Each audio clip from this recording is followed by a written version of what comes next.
of us, we have to start with Fletch, who is partying at a wedding on a scooter. Now, how do you dance when you're on one of the broken leg scooters? I'll do a quick demo for you. Let me see. Yeah. So, hey, hang on. Yeah, that's exactly how this works. Because I was thinking about it, you only sent us short videos on it. I didn't get a real taste. Oh, you throw hands out and you glide around. Oh, I okay, see. yeah.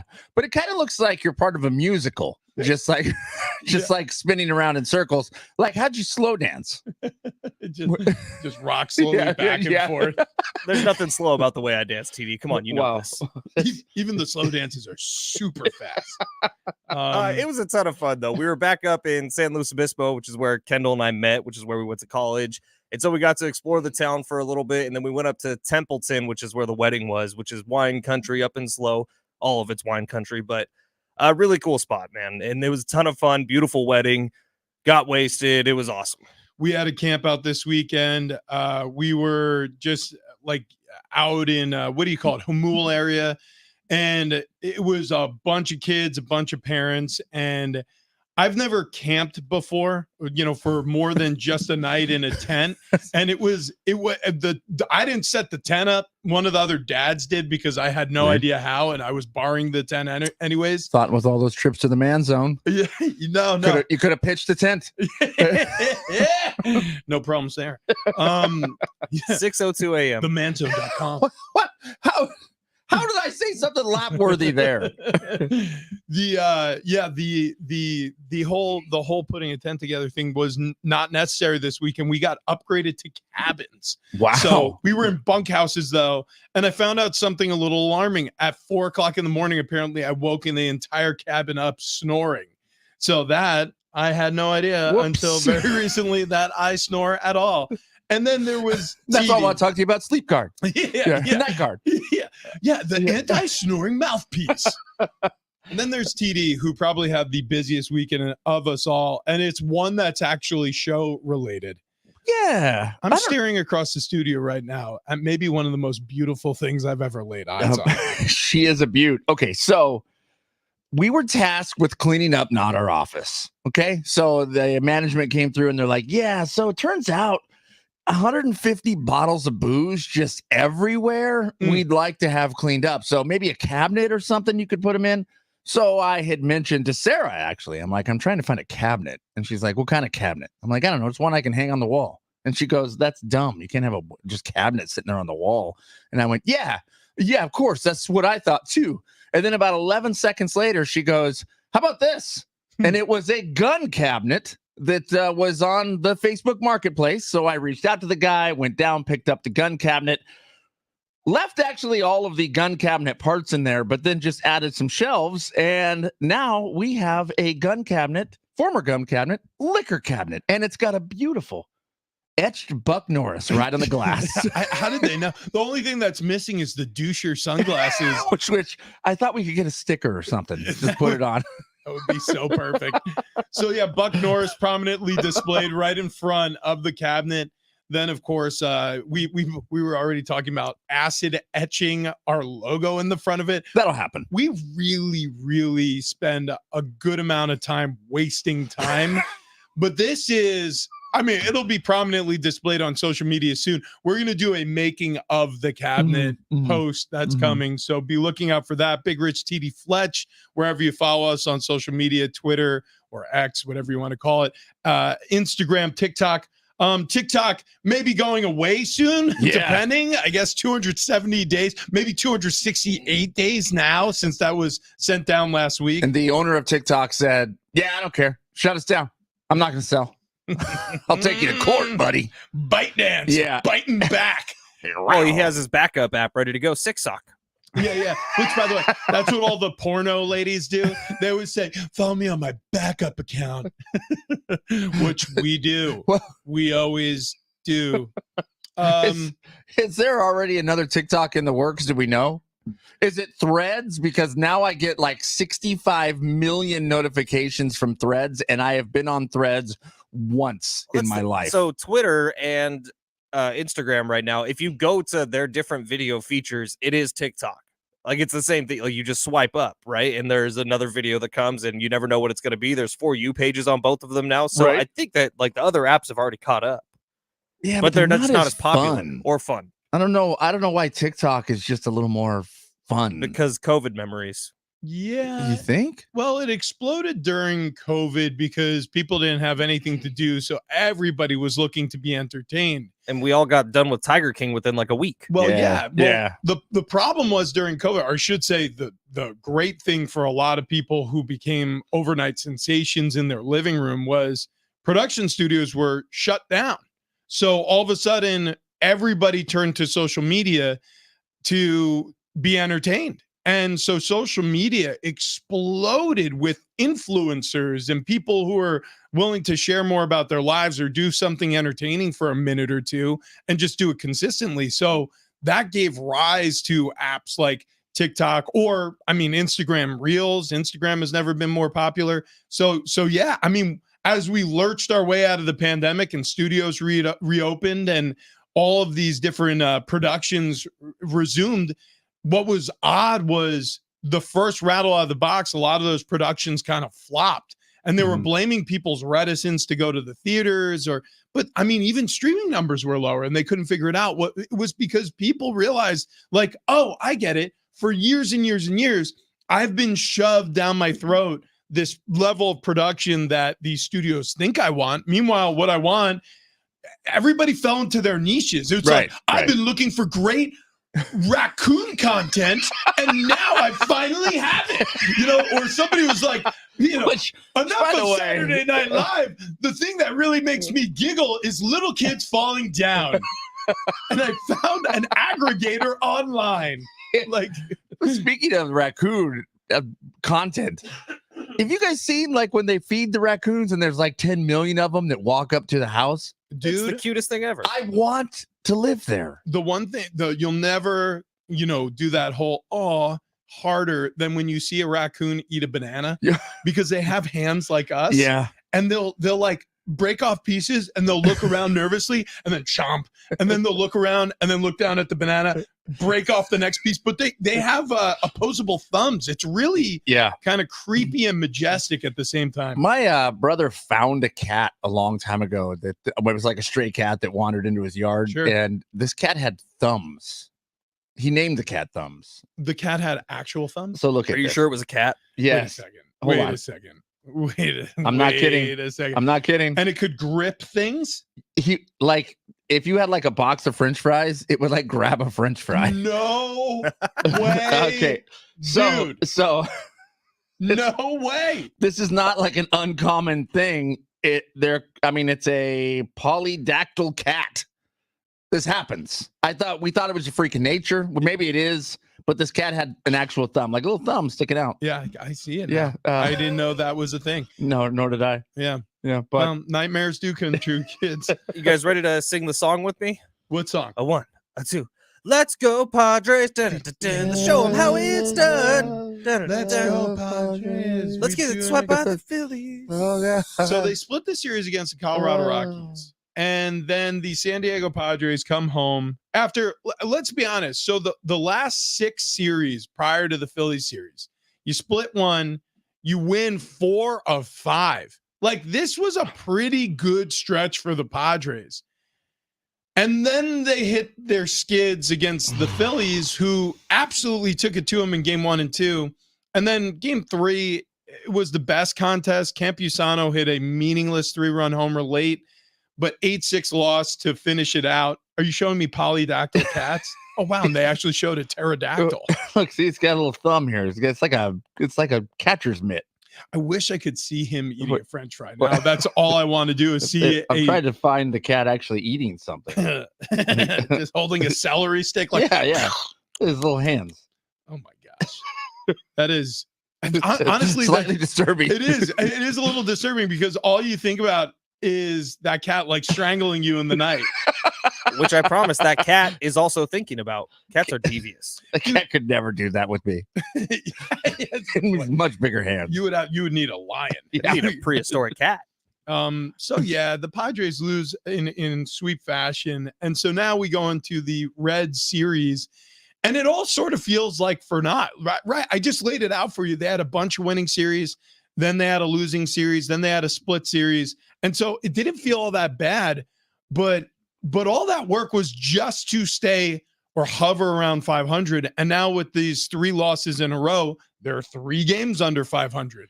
And now with those 3 losses in a row and the visiting Reds, who have some exciting ball players on their roster, Ellie De La Cruz, potentially they could continue to struggle here. When the Reds, have a winning record. Yeah. So, I mean, I don't know if you can say the Reds are hotter. I guess you could right now because the Reds didn't go into a 3-game skid. And it's tough. It is tough to be a Padre fan sometimes because the one thing that you didn't want was a 3-game skid. You didn't want a 3-game just 4 games in a row.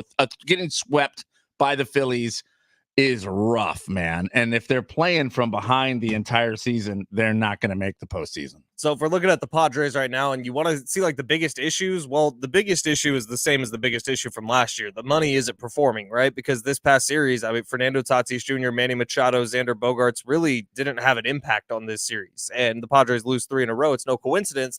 But another issue I would look to is the pitching. And you don't really have to look that far into the numbers to realize the Padres pitching from Michael King and Joe Musgrove especially has been really bad this season. The 2 names at the top of the leaderboard right now in all of Major League Baseball in terms of home runs given up are Michael King and Joe Musgrove with 10 and 9 respectively. Michael King also leads the major leagues in walks with 21 so far this season, and Joe Musgrove leads the major leagues in hit batters, which that's just kind of a funny stat. You know who Joe Musgrove is tied with, by the way, at the top of the league for hit batters? Ryan Weathers. Okay. Former Padre. Odd. Good. That's an odd stat. You look at these numbers and you're like, well, what do they really mean? Because it's early. There's not a huge sample size. Well, what they mean is that 2 of the most important pieces of this team, Joe Musgrove and Michael King, who came over in that Juan Soto trade, haven't been performing up to snuff. And those are 2 guys you need to rely upon as this season goes on to keep you around 500, to give you a shot to get in the postseason. And right now the Padres are 14 and 17. Yeah, look no further than the run differential to tell you pretty much the whole story outside of the Arizona Diamondbacks, whose pitchers are struggling mightily. They're plus 25 in their run differential. They would be second in the league, in the National League, in terms of teams with a positive run differential. But they are struggling because their pitching stinks right now. The Padres, along with everybody else who's outside of the wild card playoff chase, which it's way too early to talk about, but basically the top 7 teams in the league, what they all have in common is a negative run differential. And that's absurd to say with a Padres team that's spending as much money on this lineup. Like you mentioned, those top 3 hitters, Machado, Tatis, Bogaerts, like this should not be a problem. Cronenworth, they gave him money. This should not be a problem, but it is. It's routinely a problem. They do not hit with runners in scoring position. That's carried over from last season. And in series or games that they do, it feels like those are the series and games that your pitchers really struggle. So it's a mixture, again, of underperforming stars in your lineup, and then in games where they actually wake up and the bats start cobbling together runs in important spots, your pitching staff, whether it be your rotation, the middle of your relief, or the back end of your bullpen, completely melting down. So what do you do? What do you do? What do you do to fix it? And let's just say it doesn't get fixed and it stays mediocre the whole season. They have an even record at the end of the season, or maybe it's the same record as last year. Maybe it's 2 games better, but you don't make the playoffs. Well, here's the thing. You wait to see if this team has better results than last year's. And if it doesn't, you completely reorganize, which means that you're going to sell off some pieces. There's going to be a bloodletting. You're going to move on from your front office staff, basically wholesale. Look, this is what happens in sports. And that's the great threat that's looming over this franchise and this roster right now. Hey, boys, play better, or you may be playing somewhere else. Do you like Southern California? Do you like playing for the Padres? Do you like living here in San Diego? Great. Start performing to the level that's acceptable. Otherwise, you're going to get gone, and you may be traded to a team you don't want to play for. God, we said this last year. Well, but this year it's different because Peter Seiler's not there to protect any sacred lambs. Like there are going to, I promise you, the people who have been left in charge right now, I don't think they have nearly the allegiances that Peter had to AJ Preller, to any of his lieutenants. I think that this is going to be one of those prove it years for a general manager. And if it doesn't go well, goodbye. Oh, I completely agree with that, because I think the allegiance is to money. So, I mean, they want to make money. And if a team is losing, it ain't making as much as it could. I'm so curious if they could even get out of some of these contracts. You look at the long-term guys who are locked up, and they're the guys we were just talking about who haven't really been performing. Joe Musgrove locked up for a while. Fernando Tatis Jr., long time. Manny Machado, long time. Xander Bogaerts, long time. Yu Darvish, long time. Like, those guys, they're going to get paid, and they're going to get paid those contracts, and it's kind of up to them whether they perform or not. And this year, I don't think you'll have the excuse of, well, Bob Melvin and AJ Preller weren't getting along, and that's why what happened on the field happened. This year, it's on these players, man. And if the money that you're spending can't perform up to the level that it's supposed to, how can there not be massive changes? And I've said that before. Yeah, but we're 31 games in, and I understand this is all hypothetical. We're speculating here. 31 games in, it's hard to sit here and go, they're going to have to blow this thing up. Yeah. I mean, there's a lot of time left on a season. I'm just looking at this at the end game, and I think we all are. We all, become victim to it, where you go, they finished this season at an even record. That's not a good season. No, it's not. And trust me, if that's the case, there will be changes. All right, Big Rich, TD and Fletch, San Diego Sports 760. We got a pair of tickets to see the Marley Brothers coming up on the show. Pair of tickets to see Charlie XCX coming up on the show. Stick around for those. Wait, Charlie XCX? Boom, clap the sound of my heart. Yeah, the Marley Brothers, I just found out this morning, are Bob Marley's sons. Yeah, it's Damien and Ziggy, right? I believe those are the two. There's a couple more. Marley, maybe they did In Living Color. So many brothers. This is the Wayne's You brothers. are so close to taking a lap. That is the second time today. That's two. Those are two almost. That's two before a halftime. It's easy. It's two.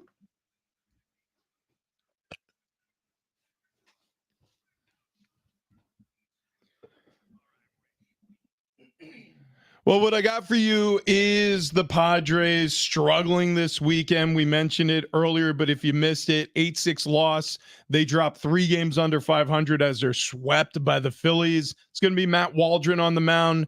Incoming, the Reds are pretty good right now. 6:40 first pitch at Petco Park. Moving on to maybe some calmer waters for now. The NFL Draft came and went. Host city was Detroit. Smashed attendance records. They had 775,000 people show up in Detroit to attend the draft. You gotta be kidding me. 775,000 people to watch big television screens outside and celebrate people getting selected to different teams. Unbelievable. I thought about that. Like when they showed the crowd, here's the whatever. It's almost like the Rady Shell is set up. Yeah. And then there's just a crowd of people that goes about a half a mile long. And if you're in the back of that, I don't even know why you're there. Yeah, that's what I'm saying. You're just getting drunk in public. Yeah, well, that's all. Day one of the draft, 12.1 million people watching. All right. Of the draft. All right. So Roger Goodell, he obviously did some media rounds. He does a lot of the first round work, and then he puts his ball cap on and he watches the draft from a comfy spot in Detroit. During his weekend, though, he hopped on the Pat McAfee show, and while he was spending time over there on set, he talked about a couple of things in the very near future for the NFL, which included an 18-game schedule, potential 1-game increase there. Also mulling the President's Day weekend as a potential target for the Super Bowl to fall on, especially if they extend the season.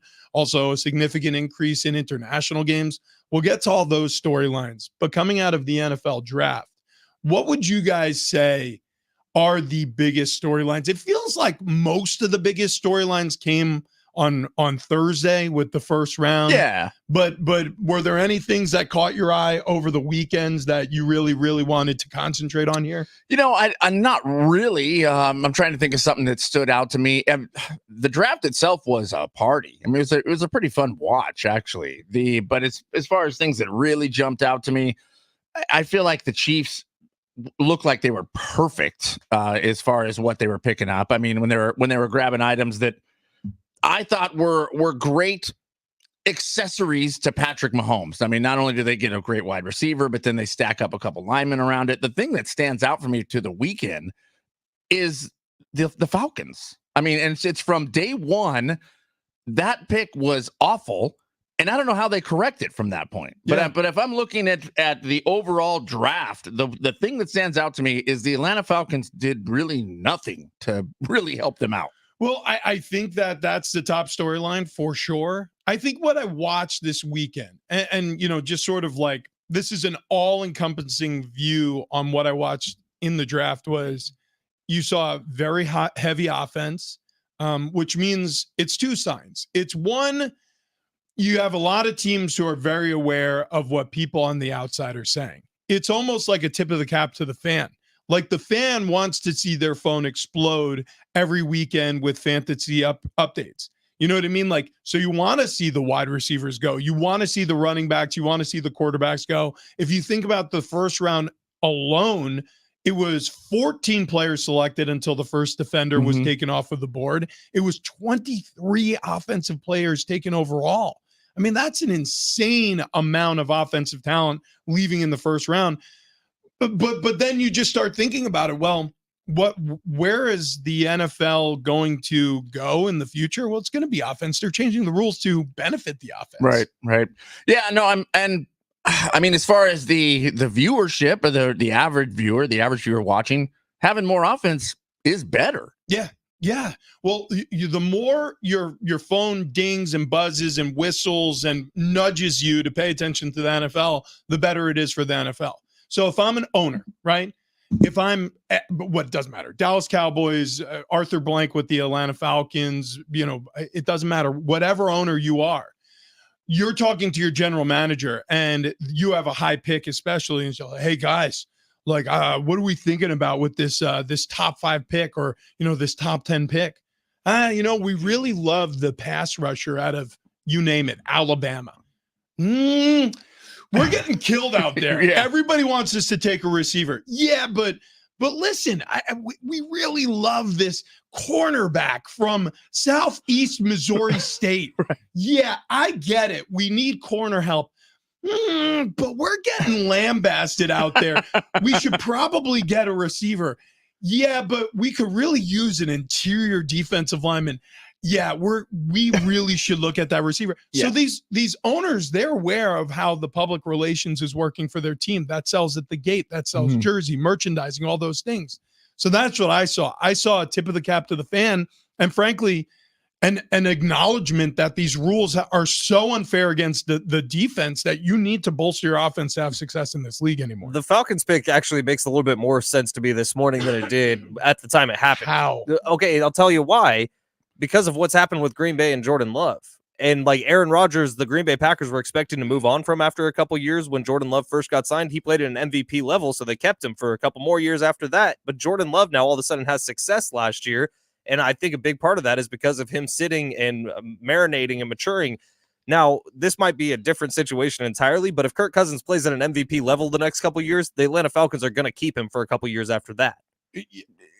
I can't wrap my head around it why doesn't they make sense that they're not adding more help to Kirk Cousins, but it makes sense that in the recent history we've seen this work successfully. But you just spent all kinds of money on a quarterback. Why wouldn't you immediately try to get him another weapon? You're right, and that is if you're trying to justify it moving forward, because this already happened. It's done. Like the Atlanta Falcons, you saw the GM and the owner talking in the draft room, and it looked like the owner was saying, "What the hell just happened?" But if you're the GM looking forward, me, I just got some gold from Costco. It's going to go up in value. You're not paying the young quarterback now. You're paying Kirk Cousins. But if the young quarterback is now better because of Kirk Cousins being able to show him the way, that might be helpful in the future. So you're the only person who I've heard defend this. For sure. And I don't know that I'm defending the pick. I wouldn't have done the same thing, but I'm saying it makes a little bit more sense now than it did when they drafted. Oh, it makes zero sense. And the comparison makes zero sense either, because Aaron Rodgers, the reason why they drafted Jordan Love was because he was becoming a pain in the neck to the franchise. He was threatening retirement. He wasn't working well with some of the players that they were bringing in. He was stomping his feet about personnel decision-making. He was kind of, flicking his chin against ownership or the president of operations with the Green Bay Packers. It's a publicly owned team. You catch my drift. Like, he was an aging veteran on a roster who had benefited them to a point where they realized, like, all right, we may have really wrung the sponge about as much as they could. completely different situation. The Falcons just committed $100 million guaranteed to Kirk Cousins, $90 million contract guarantee. And then you waste a top 10 pick on a quarterback who's going to replace him, who's 24 years old right now. He turns 24 this summer. He's going to be, if Kirk Cousins, in your explanation here, if he ends up having the best time in Atlanta, he's going to be 28 when it's time to take over. Right. And the this flip is side, the dumbest pick I've ever seen in it my might life. be. It might be. But if Kirk Cousins struggles with Atlanta, because Kirk Cousins is not Aaron Rodgers. That's two different things. Okay, hang on. Are you saying that this makes sense to you, or are you trying to just take the opposite side? I'm trying to justify what they did. Why? There are smart people in Atlanta's room. They're not all idiots. You got to It doesn't appear that way. Oh, maybe. It looks like they spun a wheel. Yeah. Well, here's the justification I heard from Atlanta. Still doesn't make sense. Still a bad idea. But they said, we went with the guy we wanted to go with. And nothing deterred us from it. If he was available at 8, he was who we were taking. Why? My question is, why, after spending all that money on Kirk Cousins, were you even considering Michael Penix Jr.? Why would that even be in the algebra? It's the same reason we kind of think draft grades are dumb, or at least I do. It's because we don't know what draft night decisions mean for the future. If Michael Penix ends up being a generational talent, it's all worth it. No, I mean, this is kind of like picking your fantasy team. You're picking guys who are supposed to be good. The only thing that, trust me, Michael Penix Jr. could end up being a Hall of Famer, I guess. But here's the problem: when you bring in a quarterback that you give $100 million to, and then immediately draft in the top 10 his replacement, that defangs that quarterback. And it did. Kirk Cousins had an issue with it. At least his agent said. You know what? No kid. Of course he did. This is well, listen, you could justify it all you want. You will be alone on an island, and maybe it'll work out. This is the dumbest selection I've seen. Maybe the Falcons are looking down the 49ers, pipe here and going, you know what? When Brock Purdy gets hurt right off the get-go, we've got a trade piece, then we can bring over a receiver we want. Jonas Knox also this morning brought up the point of front office people want to put their name on something that's theirs, right? And so Kirk Cousins coming over, he fixes all the issues. Great. You know what would be cool to put their name on? A trophy. Right. And they might still do that. Screwed that up kind of royally by bringing in Michael Penix Jr. because he's not helping the 2024 Atlanta Falcons. Not $100 million says he's not playing this year. Not playing for 2 years. Oh, yeah. I mean, so good idea taking him 8th overall. Right, but there might not be a Michael Penix in 2 years from now. Okay. Well, there'd be some other quarterback you could probably make work. Man, do you work for the Atlanta Falcons? No, I'm just saying, if there is an opposite side to this, that's that, right? If that's your guy now that you have highly rated and you're looking down the future and be like, okay, well, when we need a quarterback, there's not going to be one. Maybe Michael Penix is the right choice now. I wouldn't have done it. It's part of their spin room. Yeah. I like it. Yeah. Listen, it looks good on you. All right. Coming up next, the NFL is expanding. We'll explain how coming up on the other side.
Stay connected with San Diego Sports 760 no matter where you are, whether you're stepping out of your car or settling in at home. Just command your Google or Alexa speaker to play AM 760 or use the free iHeart app for seamless listening. It's like having your favorite station right in your pocket.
This update is presented by San Diego FC's Chrome Ball Tour in Chula Vista. Starting off with the Pods, they lost 4 straight after getting swept by the Phillies this weekend. Reds coming up next. Matt Waldron on the mound tonight. NFL Draft in the books. The Arizona Cardinals and Washington Commanders considered by many to have had the best drafts.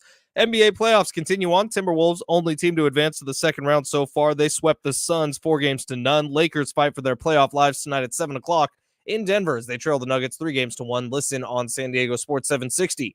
San Diego FC coming to Chula Vista on Saturday, May 4th for an all-day block party on historic 3rd Avenue. Join San Diego's Major League Soccer team for a free community event. Festivities include street soccer, lucha libre, and live music. RSVP at sandiegofc.com. Big Receiving and Fletch, San Diego Sports 760. Happy Monday. Just still thinking about Fletch and your now that I've slept on it for a couple days, Atlanta Falcons. I'm not saying I would have done it. I'm saying there are reasons that it was done. I get you. Wait, yeah, we know that. That's not what you said. You said after sleeping on it, it now makes more sense to me why the Atlanta Falcons took Michael Penix Jr. More sense, not total sense. Just toothpaste out of the tube, Fletch. You guys take my things and then twist them. It's like NBA playing tournament. All of a sudden, I'm the biggest advocate for it. Slow down. All I said is exactly what you said. Michael Penix Jr. getting drafted 8th overall to the Atlanta Falcons makes more sense to you today than it did when it happened, which means that I get it. I get exactly what he's saying here. Yeah. If you have Kirk Cousins in one hand, and you have Michael Penix Jr. in the other hand, and then you put those two things together, now you have two good things. Yeah, that's the truth. You know what? You know what? Actually, what was confusing to me, and this is the truth. I was watching the Atlanta Falcons on the clock in the 2nd round and the 3rd round, the 4th, and all the ensuing draft picks after that. I'm like, why don't they just take all quarterbacks? What are they doing? You know what? They've had a roster full of shortstops. It's worked so well for the Padres. Just get all one position. Then if any time your quarterback goes down, you have one waiting for you. Or put them out there on the field. Put them all out there. Trick plays all over the place. Are they going to punt? Field goal? Our punter's quarterback. You idiots. It's Bo Nix. What's really dumb about the Falcons move, if we want to talk on the negative side, Michael Penix, they probably could have gotten later in the first round, like way later in the first round, maybe even the second. This is the reason why we were arguing so vehemently against this making more sense to you. It makes less sense to me this morning. Right. I'm still scratching my head. We have Kirk Cousins. I don't know. Should we get him someone to block for him? Nah. Someone to throw to? Nah. I mean, how about someone down on defense, so people don't score as much on us? No. Another quarterback, another Kirk Cousins. I got an idea. Before he plays a snap, what's the best way to humiliate him completely? Like to make him feel like we don't trust him at all. Is there any way today steal his wife? We can have. Wait, now you're onto something. Can somebody bang Kirk's wife? Wait, is that a hard no? Okay. What's the next best thing? Should we get another quarterback? Whoa! You genius. Wait, you mean like in the second round? No, right off, like, when's our pick? 8? Who's up next? You guys are cute. That's what day one of the draft was. That was the Atlanta Falcons war room. Yeah. That was happening. We have a live feed from the Atlanta Falcons war room. Okay, so look, that wasn't the only excitement. There was more nonsense being spewed over the weekend. Actually, this makes sense. So Roger Goodell, he's making money hand over fist.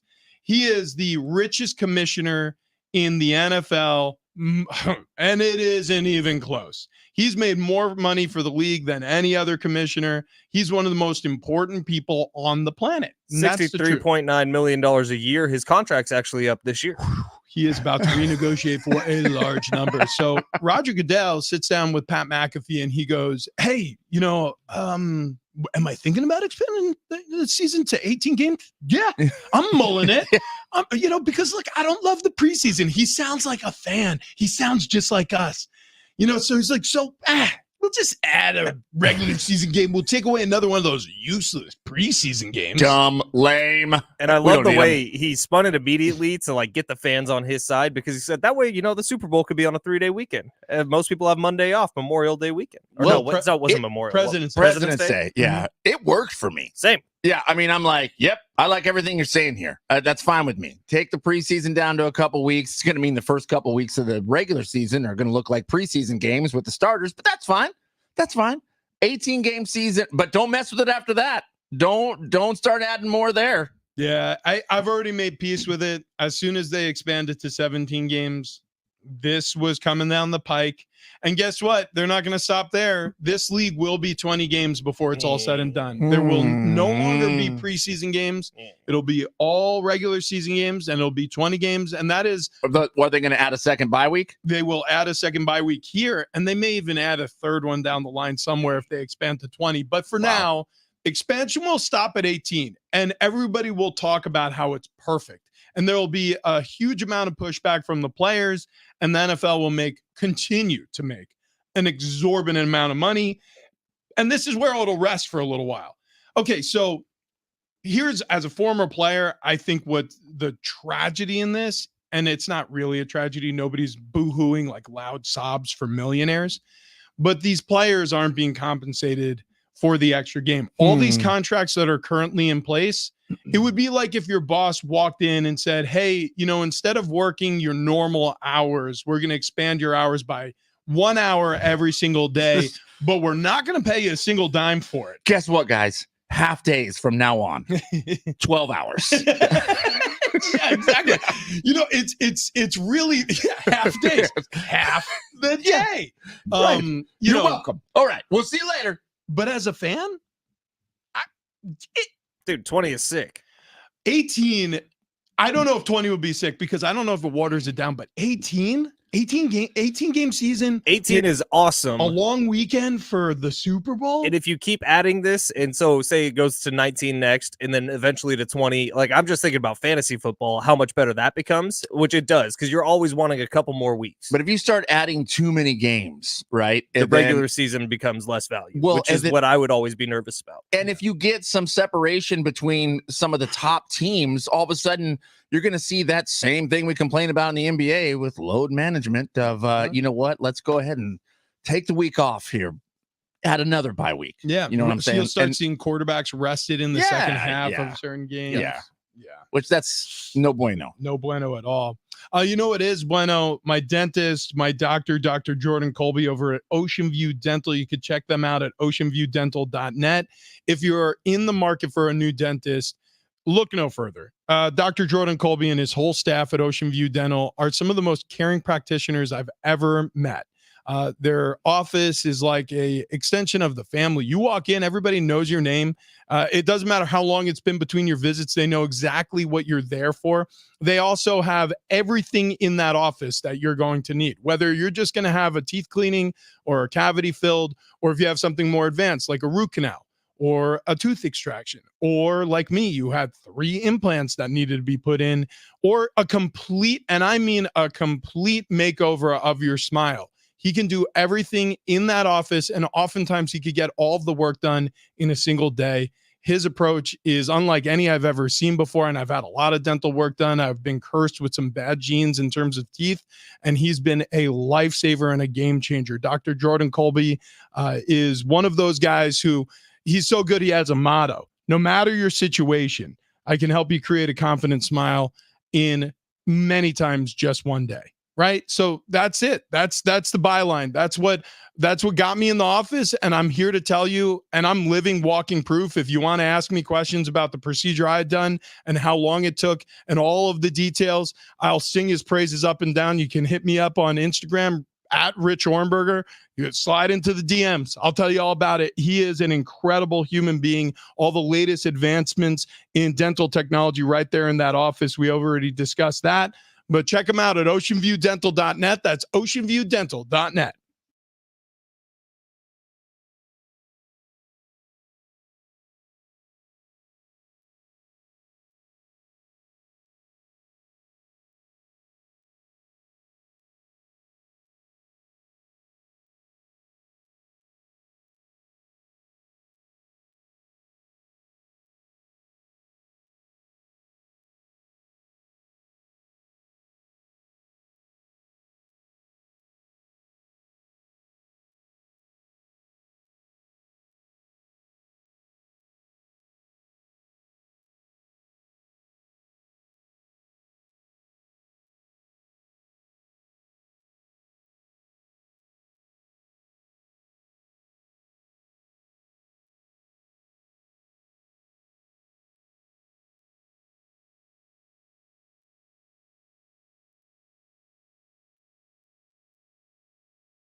Coming up.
Still reeling from the Michael Penix Jr. take earlier on in the show. Listen, Ben Fletcher.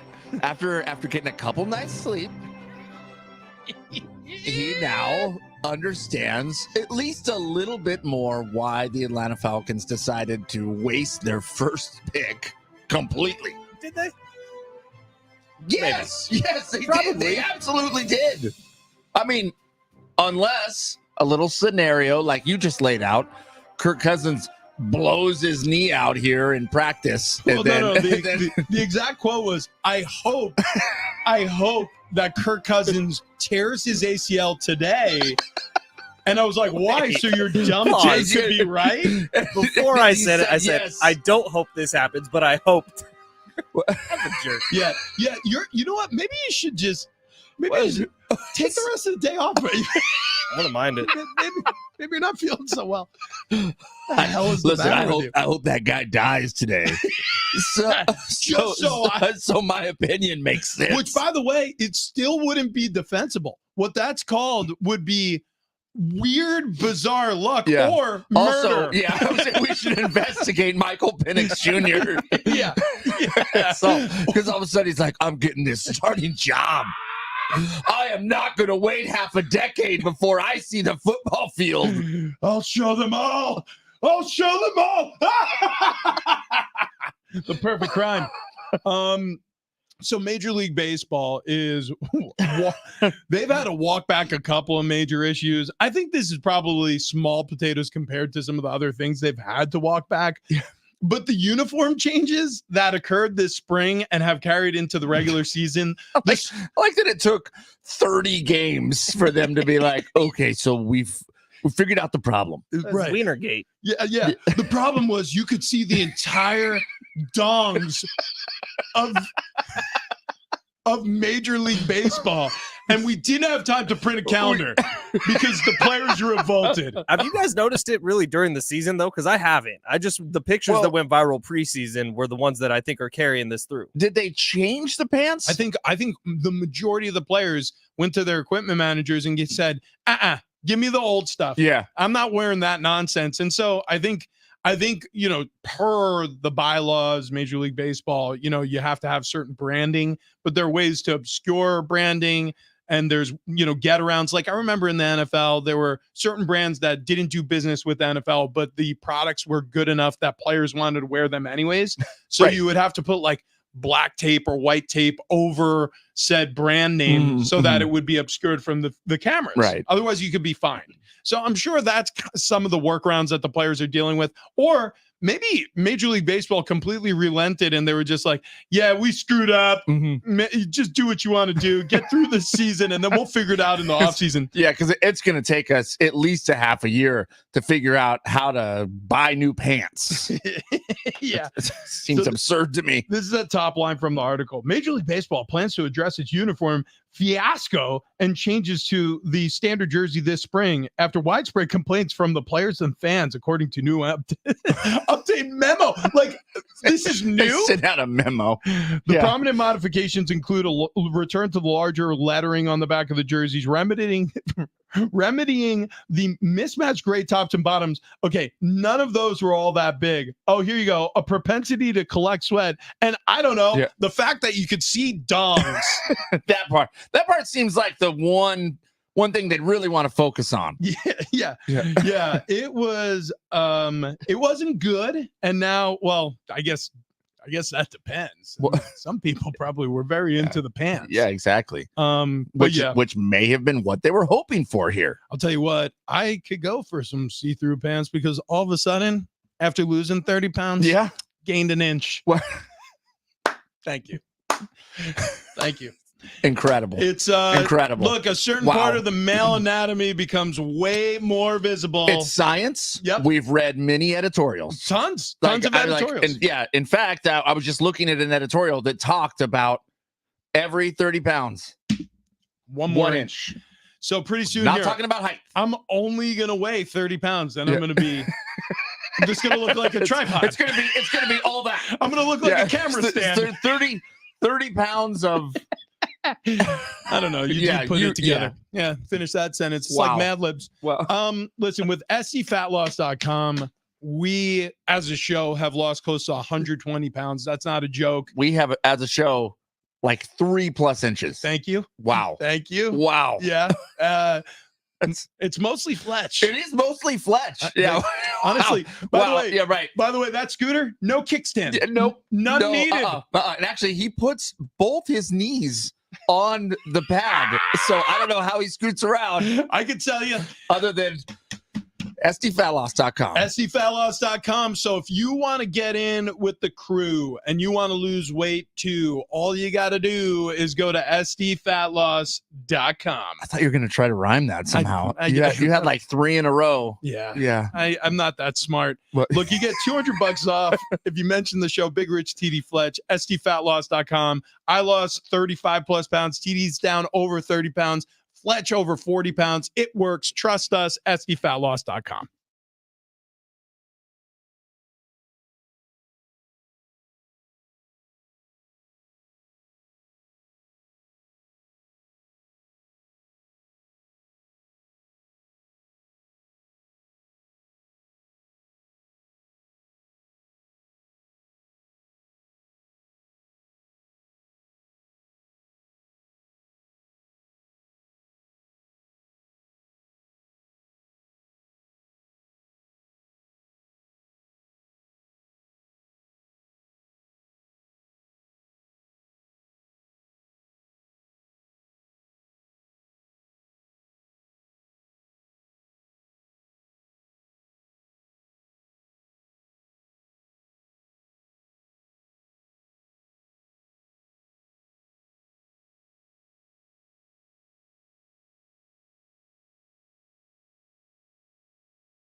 It's hour 2 on Big Rich, TD and Fletch. This update presented by Evans Tire and Service. Walk in or book online today at evanstires.com. Starting off with the Padres, they've lost 4 straight after getting swept by the Phillies this weekend. Reds coming up next. That starts today at Petco Park.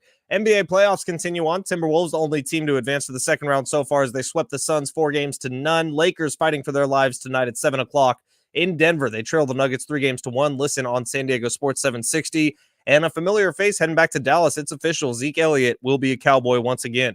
Evans Tires and Service Centers is San Diego's choice for automotive service. From maintenance to tires and major repairs, Evans Tires and Service Centers is your one-stop shop. With 17 locations, there's an Evans Tires near you. Walk-ins are welcome or book online at evanstire.com.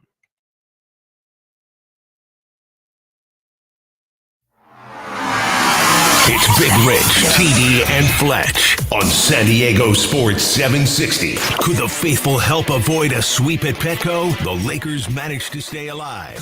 Now, here are the guys. Yeah, happy Monday to those who celebrate. Big Rich, TD, Fletch with you. The NFL Draft, man.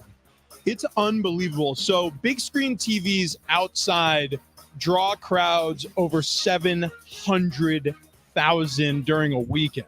That's what the draft is. It's just big screen TVs outside. You have very few prospects actually showing up to the draft anymore. So you're just drinking in public and reacting live to what you're seeing on the television sets. Are you having trouble with your headphones? I think I bent them. Oh my God, you did. Gosh, you're like the Incredible Hulk. Listen, your hands are so strong. Because these are clearly made of titanium. It could not be bent by hand, but I have done it. Can you hear? Yeah, I can hear. Yeah, I can hear. Yeah. Well, hang on. Yeah. Give those actual tests. Yeah. Wait, he's doing something. He's going into his back. Oh, I guarantee he's got his backups. Yeah, there's no question. Oh, there it is. Yep. Oh, these are the XLR5s. Got them discount, actually, eBay. These are vintage. They're going to pound you on the low tones. Oh, they'll pound you on low tones. These are the Sony 7506s. Yeah, there you go. You know, the industry standard. I can't hear you. I can't hear you. Hang on. The NFL draft was unremarkable from one standpoint. A lot of teams, I mean, don't get me wrong. There were a lot of things that were remarkable. A lot of teams did a lot of things. But a lot of teams, they drafted per their needs. I get a burrito. Oh, you my get gosh. two. You get two burritos. Yeah. Okay, so that was the most disappointing thing to me is like I was hoping you guys would win that bet because leading up to the draft, it was just boring. Yeah. Because I was watching. Did you guys watch the main coverage on ESPN or ABC? Yeah. I was watching on ESPN. So I was along with 750,000 other people watching the Pat McAfee coverage because I wanted to see Bill Belichick in action. And Bill was great, honestly, the entire time. He had his little film breakdowns that were a little clunky, but for the most part, he was great. There were funny. Literal articles that came out about how friendly and nice he was, and all of a sudden, I like Bill Belichick. He had Detroit Lions fans chanting his name. Like, Detroit Lions fans should hate Bill Belichick, but whatever. So it was just going on, and it went nicely. But I was watching that, and you could tell they were expecting something to happen before the draft because they were like looking for things to talk about, but they were expecting a trade to happen, which I think we all were. The Chargers at 5, they end up going with a boring pick, and it was a position of need. But everyone kind of expected somebody to move into that 5 spot, and it never happened before the draft. In fact, it was pretty quiet until the Atlanta Falcons came up with their 8th pick. That was the first one. Yeah, it really was. And by the way, it kind of slowly occurred to everybody how many offensive players had been taken off the board and how the run on the quarterbacks really eclipsed that of most drafts. I mean, especially before pick 12, you already had 5 quarterbacks off the board. Crazy. And then the Denver Broncos take Bo Nix, and then you start hearing the storylines about how they're going to defend that pick. They're like, well, we were really blown away by what he did in the classroom and on the field during our private workout. Sean Payton loves him. So, look, there were a lot of great storylines. But, yeah, the underwhelming storyline, or I don't want to say underwhelming, but the interesting storyline that probably isn't going to, get the coverage is the fact that a lot of teams had good drafts on paper because they just went position by position. They went, where are we struggling? What do we need to do? The Philadelphia Eagles got better on defense in the secondary. The Detroit Lions, you mentioned them. They got better on defense in the secondary. The Los Angeles Chargers, they absolutely needed an offensive lineman. They got the best one off the board. So if you look at the draft grades and the different people around the NFL and college who cover the draft, they'll tell you like the Arizona Cardinals, the Kansas City Chiefs, and the Washington Commanders had the best drafts. I think those are the A's and the A pluses by the majority of people. In the Washington Commanders one, it's a totally new group who is drafting. And you got to give them credit. Like, they may have walked away from this with the best quarterback in the draft in Jaden Daniels. We'll see how it plays out on the field. But Washington gets better. Will they be good this year? Who knows? Arizona Cardinals did what Rich was just talking about, the drafting by need. They had a very boring draft that has since been graded out really nicely. Yeah. And I mean, the Kansas City Chiefs, who had another great draft.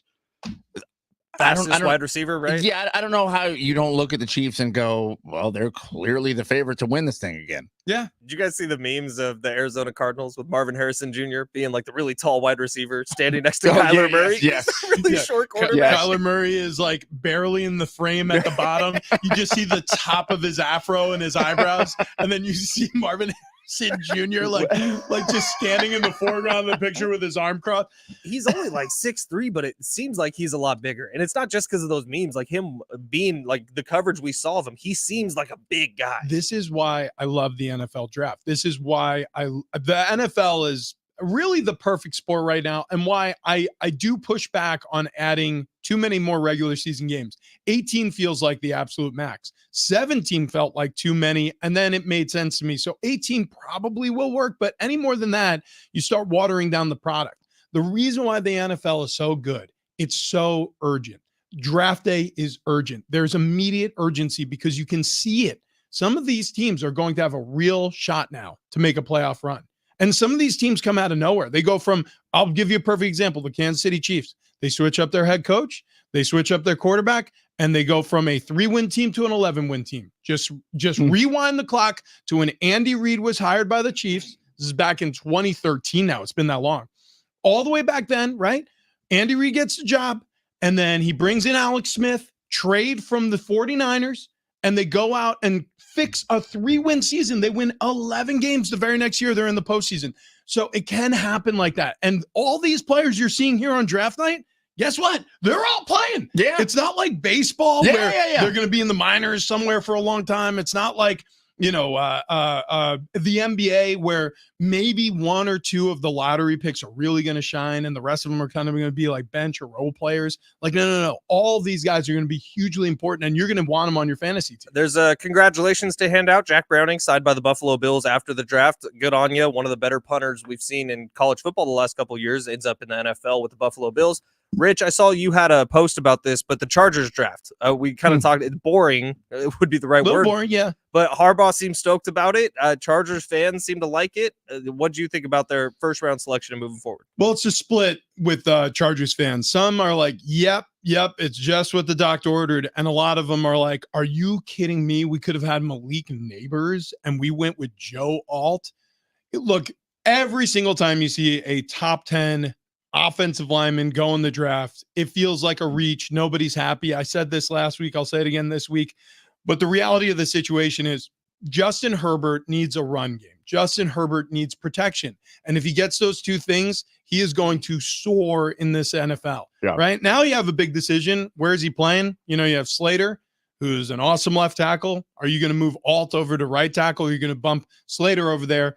The answer is whatever is best for the team. So if Slater can make the switch more easily, it's probably what needs to happen. Rashawn Slater, who they took 2 years ago in the NFL draft, so we'll see what happens there. But the truth is you now have bookends at the tackle position. If Joe Alt plays as well as he's projected to, Rashawn Slater's already a Pro Bowler. He's just been injured first couple of years. So we'll see what happens there. And then you build from within. You make the defensive line. Well, you already got Bosa, you already got Mack, but you build that interior defensive line, that interior offensive line. You sprinkle in some role players on the offense, and you already have a great quarterback and arguably a great coach. I mean, his first stint in the NFL was successful. He's had a lot of success in college. He's gentrified every program he's been to within the first 3 years. So this could be a huge win for the Chargers. Justin Herbert, you can already see, is a fantastic quarterback. He's got stats to prove it. He looks great out there. He can make plays happen.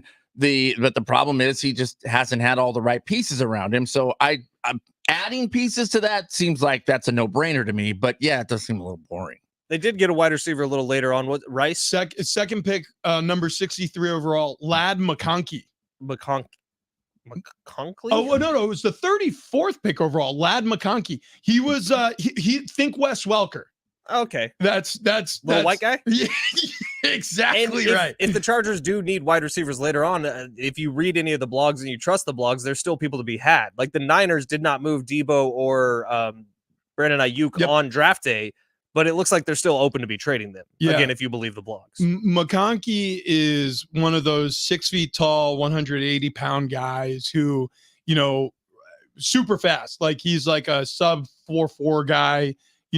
Good athlete, hard worker, going to run the slot underneath routes, all those things, so we've seen slot receivers who are undersized have success in the NFL time and time and time again. That's exactly who this guy is. And then they got an interior linebacker. So the Chargers, again, very similar to a lot of other teams, they drafted from a need-based standpoint, and they had a lot of success doing it. Now, here's the problem. We all want to attach letter grades to drafts, whether it be your favorite team or other teams around the league, so you could get a beat on what your division that you root for team in looks like or whatever.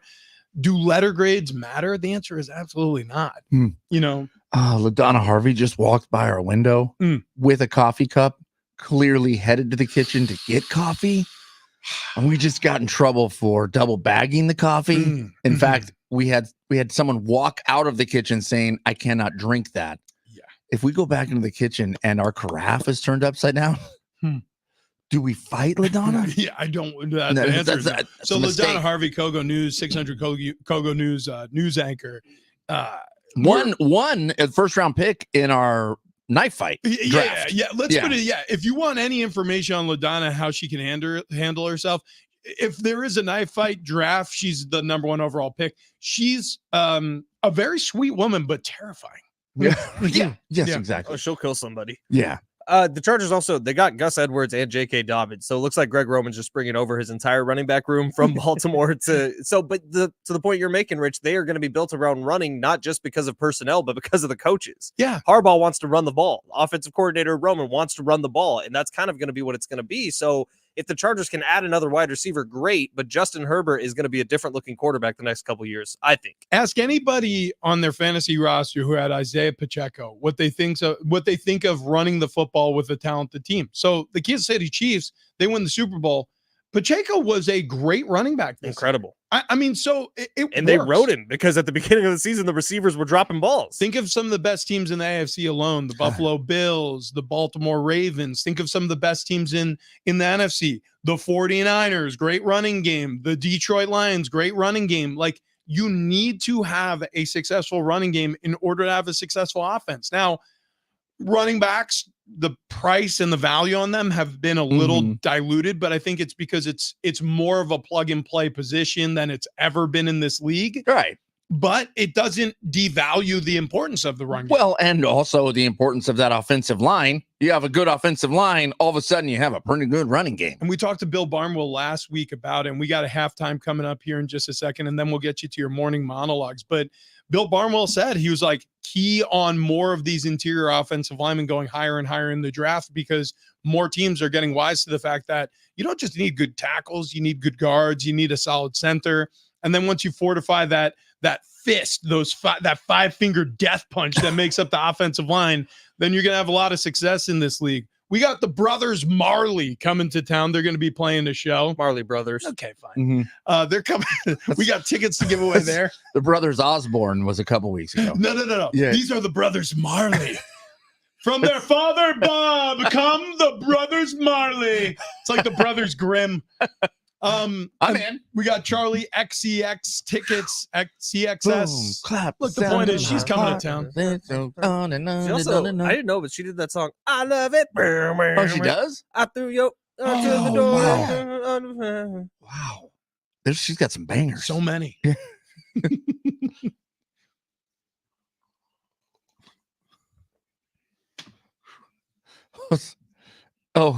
I was frantically writing because I thought that I was next. No, you're the 8:15. No, Okay, come on. good. You are our anchor. Yeah, we save you for the primetime slot. Tug of war. We're tying the rope I around don't know if your you know belly. this. Ratings drop in the 8 o'clock hour. No, we Yeah, stick correlation. with it. We stick with it. I wonder. NBA playoffs continue on. Timberwolves only team so far to make it out of the first round. That was the sweep. They swept the Suns. Kevin Durant. Ugh.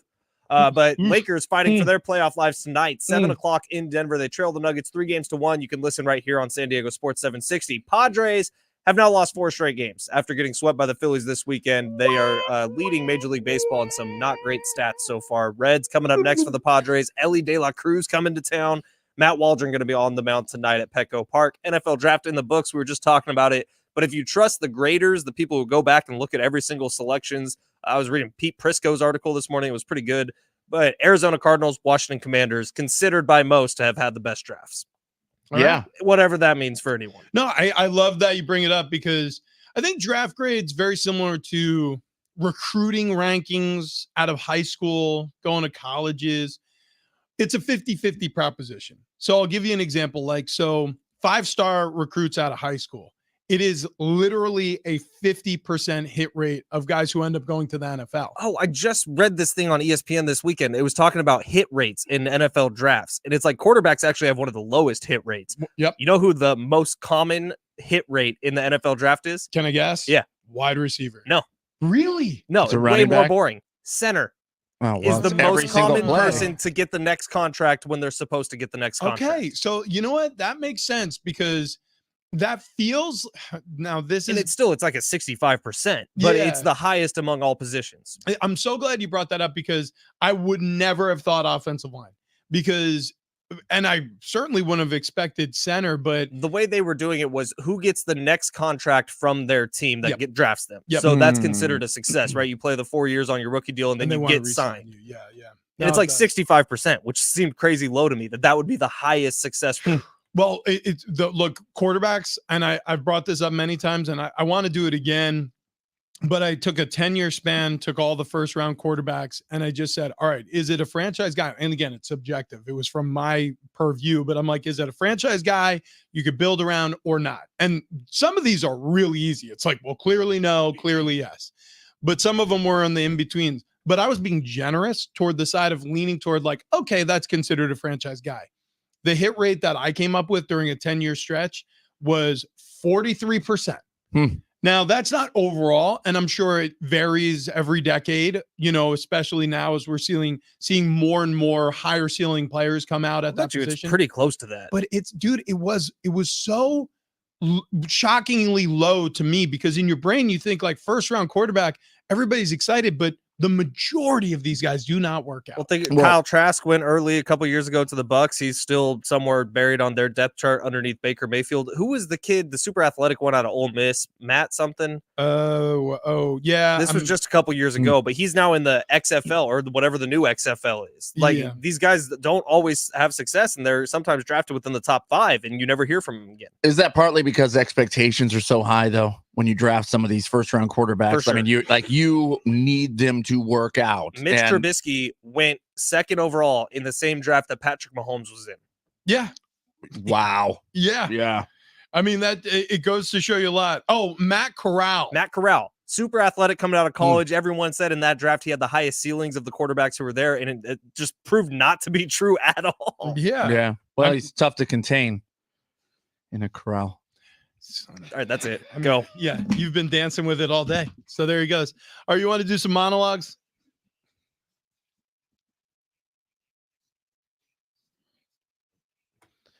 I'm going to do mine first because it's actually giving Travis credit, and I don't want him to hear it. TD recommended a couple weeks ago Conan O'Brien's new show on HBO. It's Conan O'Brien Must Go. And Yeah. he just goes to all these different places around the world, and he talks to people who he's actually interviewed on his podcast. He shows up and surprises them. I'm 3 episodes in. It is the hardest I've laughed at a TV show in years. And I mean, belly laughs full. I couldn't get to sleep last night because I was laughing so hard at Conan O'Brien in Argentina. That show is hysterical. TD, you knocked it out of the park. Highly recommend go watch it. Conan O'Brien, I caught the last part of that. Yeah, I was trying to go as quickly as possible so I'm you couldn't exhausted. hear me What? complimenting you. Oh. But you recommended the show to me, and my God, it's hysterical. Thank you. Thank you. Yeah, I love it. It was a fun watch. Yeah, I haven't seen it yet. Really do want to see it. I've heard amazing things, not just from TD and you, but other people who have watched it. I was talking with some other dads this weekend at a camping trip I went on, and that's where I want to go with my morning monologue. So look, the weather's starting to warm up. You're starting to see more of the beach fires. You're starting to see more people getting out there and getting to campsites and going RVing and all those things. Outdoorsy people are getting their Merrell sneakers laced up, and they're packing their rucksacks and their mess kits, and they're doing things with thermoses and hiking sticks and boots. Here's the thing that you should probably do, and this is controversial, highly controversial. Just go ahead and leave the marshmallows and the chocolate and the graham crackers at home. Why? S'mores are so overrated. Okay. They are so Wrong. overrated. No, Wait, hang on. Let me explain this. Go ahead. This is worse than my Michael Penix Jr. take. That's impossible. mm, You are literally the only person who will defend it. Here's the deal. I love the flavor of s'mores. I love the mixture. Once you start chewing it down and you get into that little paste on your tongue before you swallowed it down, like all that makes sense to my brain.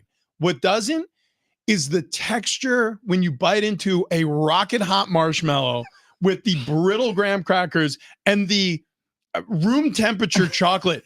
It's the dumbest thing ever. S'mores could be so much better at home.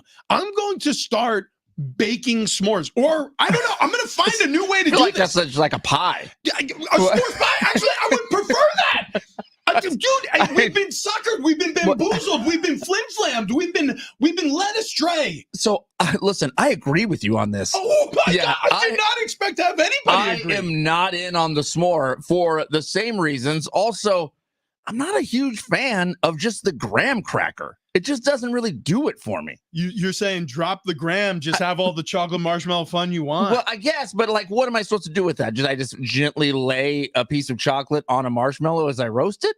Yeah. I mean, you're missing the vessel here. But hang on, a marshmallow on a campfire just by itself, I'm in. Same. A chocolate bar by itself, I'm in. Same. But when I smash it all together with the graham cracker, I'm like, So this is what I did. I made one s'more requisite of a campfire, and I ate the s'more. I'll be honest with you. Like I said, I enjoyed that last part of it when all the flavors meld and you're like, oh yeah, this is the stuff.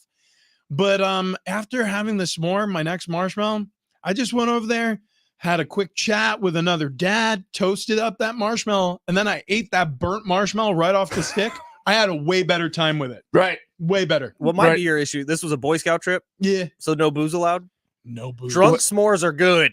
Well, like awesome. but top I feel notch. like, okay. Dude, you don't care about the mess anymore. You don't care about the texture. You're just eating that savory goodness now, or sweet goodness. I will say traditional s'mores aren't the best. Reese's peanut butter cup s'mores are next level incredible. Yeah, that's what I heard as well. I've never tried it, but mostly because I'm just not a s'mores Big guy. Rich, TD, and Fletch camping trip. Okay. Yeah. So there's another thing Unlimited booze. So I looked this up and it didn't come in time, and it still hasn't arrived at the house, but I ordered knowing my disposition about s'mores. They actually now make s'mores cages where you take the graham cracker, the marshmallow, the chocolate, you put it all inside of this fireproof metal cage. It's like it's like a cast iron clamshell. Kind of. Those are better for Muddy Buddy, or what do you call them? I don't know. Fluffernutters? The dude that does the hello buddy. Yeah. Has one of those. No, okay. So maybe I saw it there first. You can make pieces of pizza in them. You can do whatever you want. Oh, Jesus. Man, you're just piece of pizza. Grilled cheese sandwich. You just put butter on both sides. That's my monologue. What's yours, TD? Well, I've been watching a lot of like modern marvels and the history of whatever mega brands, and they go back in time and they show a lot of ways that products become whatever it is going to be. And what I gathered from one episode, and I don't know why, someone was playing a didgeridoo. A didgeridoo. Whoa. Yeah. I mean, look at this.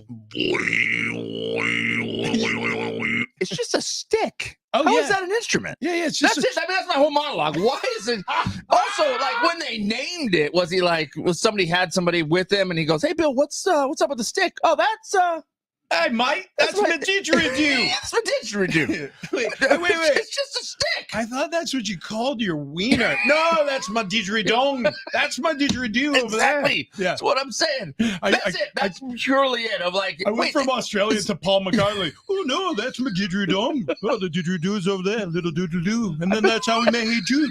859, guys, you're doing s'mores wrong. Change the cracker, use cookies instead. Change the chocolate, Reese's melts easier. Also, make two. With your first one, put it together, put it to the side. Then make your second. First one will be melty once the second one is done. okay, you know what I saw on the TikTok, actually. Somebody made Rice Krispie treats. They cut them into squares. They put that on the skewer Did you and just put call it that TikTok? the TikTok, yeah, on the interwebs. And then they roasted the Rice Krispie treat on the fire. You know what's so crazy is we can openly talk about our affection or dissatisfaction with s'mores and feel completely guilt-free about it, because before we met our friends Wayne and Chloe at sdfatloss.com, we would just only eat s'mores. Yeah, it was almost all s'mores. It was all s'mores all the time. Right. And then we were told, you know what? You can enjoy some s'mores once in a while, but also we're going to show you the correct way to eat. And then once you follow our plan, you're going to lose weight. And turns out we did, and a lot of it. They promised 20 to 30 pounds in 8 weeks' time. I thought that was going to be crazy. It worked. In 8 weeks' time, down 31 pounds. Rich over 35. Fletch over 40 pounds. It's actually incredible.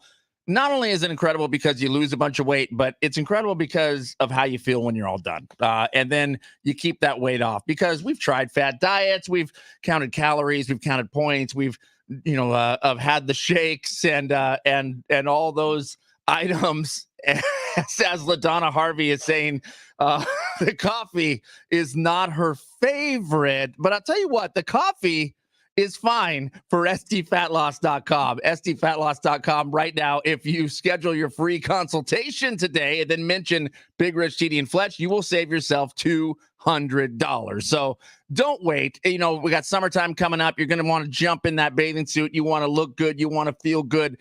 sdfatloss.com is going to help you do it. Go there right now. Schedule your free consultation today. sdfatloss.com.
Yeah, you know what? Speaking of the free iHeartRadio app, when you are listening to Big Rich, TD, and Fletch on the free iHeartRadio app, hit us up on the talkback mic. You'll see a little microphone. Tap the microphone. Send us a message. Send us a shout out. Send us whatever you'd like to share. In fact, whatever. You want to make it a Yelp review. We'd love to hear from you only on the free iHeartRadio app.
This update is presented by Progressive Insurance. We will start off here with the Padres, who have now lost 4 straight after getting swept by the Phillies this weekend. Reds coming up next for the Pods. Matt Waldron going to be on the mound tonight at Petco Park. NFL Draft in the books. If you listen to the experts, the Cardinals and the Commanders considered to have the best drafts. NBA playoffs continue on. Timberwolves the only team to advance to the second round so far. They swept the Suns in 4 games. Lakers fighting for their playoff lives tonight at 7 o'clock in Denver. They trail the Nuggets 3-1. Listen right here on San Diego Sports 760. Progressive can help you protect your home, auto, boat, motorcycle, ATV, RV, and more. And if something wasn't mentioned that you had in mind, find out if it can be covered. Visit progressive.com or call 1-800-PROGRESSIVE because it probably can be.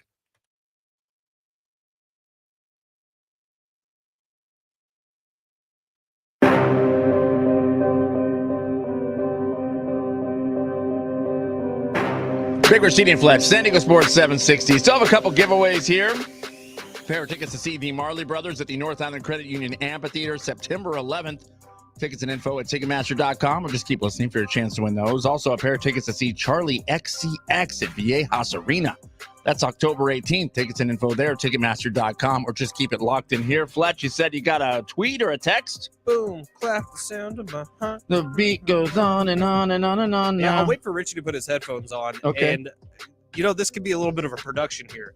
So I'll read this tweet to you guys, and it's from a guy here in San Diego who really wants to get you fired up this morning. You guys ready for this? I'm ready. Yeah. Good morning, beautiful people. Remember, the more you sweat in training, the less you're going to bleed in battle. Attack today. Help others improve your best. Wait, this is just a random tweet we got? Great day ahead of us. Hashtag Aztec Fast. Hashtag Be the Alpha. Wow. Sean Lewis is ready to get fired up on a Monday morning. Wait, is that Sean Lewis? Sean Lewis, remember, the more you sweat in training, the less you bleed in battle. Is this Game of Thrones or Aztecs football? From thine father to thous. You know what? There is a culture to football that people, maybe you played high school football, maybe you played as far as college, but the more you advance, the more you realize you have to be a little bit nuts to be involved in the sport. And like, there's no question about it. When I talk to Sean Lewis, there's crazy in there, and I love it. And by the way, even though they were older men, like Rocky Long still had a crazy look at. I mean, Brady Hoke, he had a wild hair. I mean, these guys, they're all nuts. Dude, look at me. Would it be cool I'm out though? of my mind. Yeah, we decided to give you testosterone treatment. It'd be Big cool mistake. if you worked at McDonald's and like that was the email you got to start your day. Like, I don't know what our manager's saying, but Mitch just really wants us to flip the hell out of these burgers. By the way, was about to take the beard down this weekend for the wedding, decided not to in honor of Sean Lewis. Yeah, there it see, is. Now you're making Good good I was idea. a little bit lazy. Good idea. I was not was sweating. Kendall cool with it? Yeah, she loves the beard. She hates it when I shave. See, that's the Then reason why you you would always never keep shave. Because I was going to a wedding. I felt like I needed to class it up a little bit, but I'm looking at pictures of myself at that wedding. Whew, Yeah, you did. I mean, I look good. I'll tell you what. you got the dress pants on. I was saying the bald head, the bigger the beard, the more balanced your head looks. It's true. Hang on, remove your It's cap true. real quick. Because I remember seeing pictures from this week. I'm like, oh yeah, dude. Yeah. Yeah. Yeah. I wonder, should I take offense to this? Because I was seated at this wedding. There was a seating chart, Yeah. next to a guy I'd never met before. His name was Nate. Also bald with a beard. Nice. Like, Oh, did they see- do that oh. on purpose? You think they were just like, hey, Oh. make sure you get all the bald bearded guys over on table 8? Did you notice that you were specifically in an area that was going to be behind where the cameras were going to that's take right. most of the I Yeah. was right next to the bride and groom table. Oh, Like, see, wow. right next to it. So Oh, you know what though? Hmm. He's the duff. yeah. Mhm. So what they want is the ugliest people in the frame, so it makes Yeah. the shiny objects look shinier. Yeah. You're the Yeah. duff. You're Dude, the duff. my cousin Brandon- Designated ugly fat friend. Doesn't need it. Brandon is hot. My cousin. Oh, really? Oh, he's the best looking person in my Yeah, family but I mean, by like, far. but think The how groom, much you mean, hotter the groom, though. The groom the is, groom. yeah. What? How's his bride? And she's beautiful. Okay, Becky, all right. she's like my favorite line dancer. I'm gonna say, but you described Brandon as hot, Yeah, and you went, you did. Becky, shy. Yeah, yeah. No, she looked beautiful. But It was a great Brandon- wedding. Whoa, Brandon whoa. is like, Smoke show. he lived in SLO while I was going to college, and every single one of my friends who was a girl throughout college wanted me to set them up with Brandon. See, I had a roommate like that in college. Dude, it was like catnip. Ladies would be under his spell, and then he would walk past them, not giving them the time of day. And I'd watch these disappointed women in his wake. I'd just be like, "That's all right. Hey, come on, cozy up next. I'm a fat funny guy. Let's talk a little bit." But like, if you named any of my friends, I'd be like, yeah, I mean, everybody wanted me to set them up with someone other than me. So you and Sarah getting pregnant so early, that was your way of entrapping her into Hell a yeah. lifetime full of I, sadness. I trapped her. Yep. Sorry about it. Yeah, no, Sorry, not sorry. Yeah. Yeah. All of a sudden, you got a 270-pound anchor stuck to you like a barnacle. You're welcome, babe. Well, like 252 now, right? Yeah. Listen, Thank you. anyways, Bestie Fat Loss. that wraps up our Lakers talk here. Is that what this segment was supposed to Did be? the Lakers last beyond tonight? Probably not. It's in Denver. Probably not. LeBron already kind of seems like he gave up. If you guys saw one of his press conferences over the weekend, Yeah. And so Saturday, he blew up at the coach. Yeah. And to me, that was hey, look, now there's evidence that there's a problem, and it's not me. Darvin it's Ham the is coach. gone Yeah. tomorrow. Yeah. Here's the deal. That fixes nothing. Even if Darvin, look, he'll be a sacrificial lamb, just like Frank Vogel. The same way you would praise LeBron James if they go out there and they beat the Denver Broncos, the Denver Nuggets 4 games to none. You have to criticize LeBron James for screwing this up. Like, it's not Darvin Ham's fault. Like, Darvin Ham, okay, he was hired as like the coach that's going to manufacture championships for years and years and years. It Like, happens what- more in the NBA than pretty much any other league, but it feels like guys get hired to get fired. By the way, great name. Like if you were at a deli and you ordered the Darvin Ham, like it sounds like I'd like that. I actually don't disagree. It is one of the better sports names available. Yeah. Oh, Can I get a half pound of Darvin Ham and provolone? Probably a pound. We'll go a pound. there's a Eh, sports name a in light hockey pound. that we can't even read on air.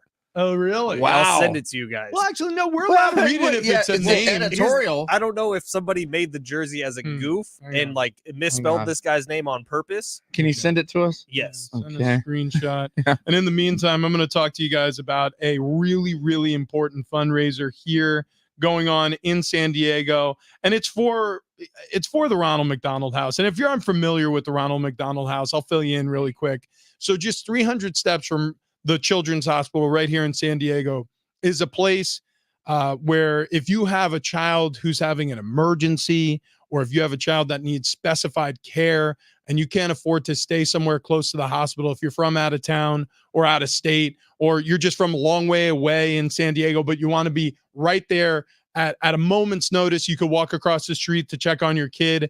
The Ronald McDonald House is exactly what I'm talking about. Overnight lodging, warm meals, other programs and services provided to support families during their time of medical crisis. You cannot give back to a better place than the Ronald McDonald House. The raffle fundraisers for the San Diego raffle throughout the years have helped build our San Diego home. And in return, the Ronald McDonald House has awarded more than $30 million in prizes to participants just for choosing to give back. So these tickets start at $150, which I understand. $150 isn't a small amount of scratch, but it is the best money you'll spend, and you're almost guaranteed to win something. 2024 marks the 20th year anniversary of the San Diego Giving Back Raffle, benefiting Ronald McDonald House Charities of San Diego. This year's edition features, get this, more than 2,000 great prizes, 20 vacations, 20 vehicle options, 20 days of $20,000 prizes. And that's happening all this summer leading up to the biggest prizes on July 25th. Every raffle supporter is guaranteed to win a prize in the grand prize drawing. So again, it's the San Diego Giving Back Raffle. It's for the greatest cause you could give money to, the San Diego Giving Back Raffle.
San Diego Sports 760 is chances for you to win bonus bucks. Yep, $1,000 every single day this week. Just listen for the keyword, then enter it at sportssd.com. Your next chance coming up, 9 a.m.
Big Rich, TD, and Fletch.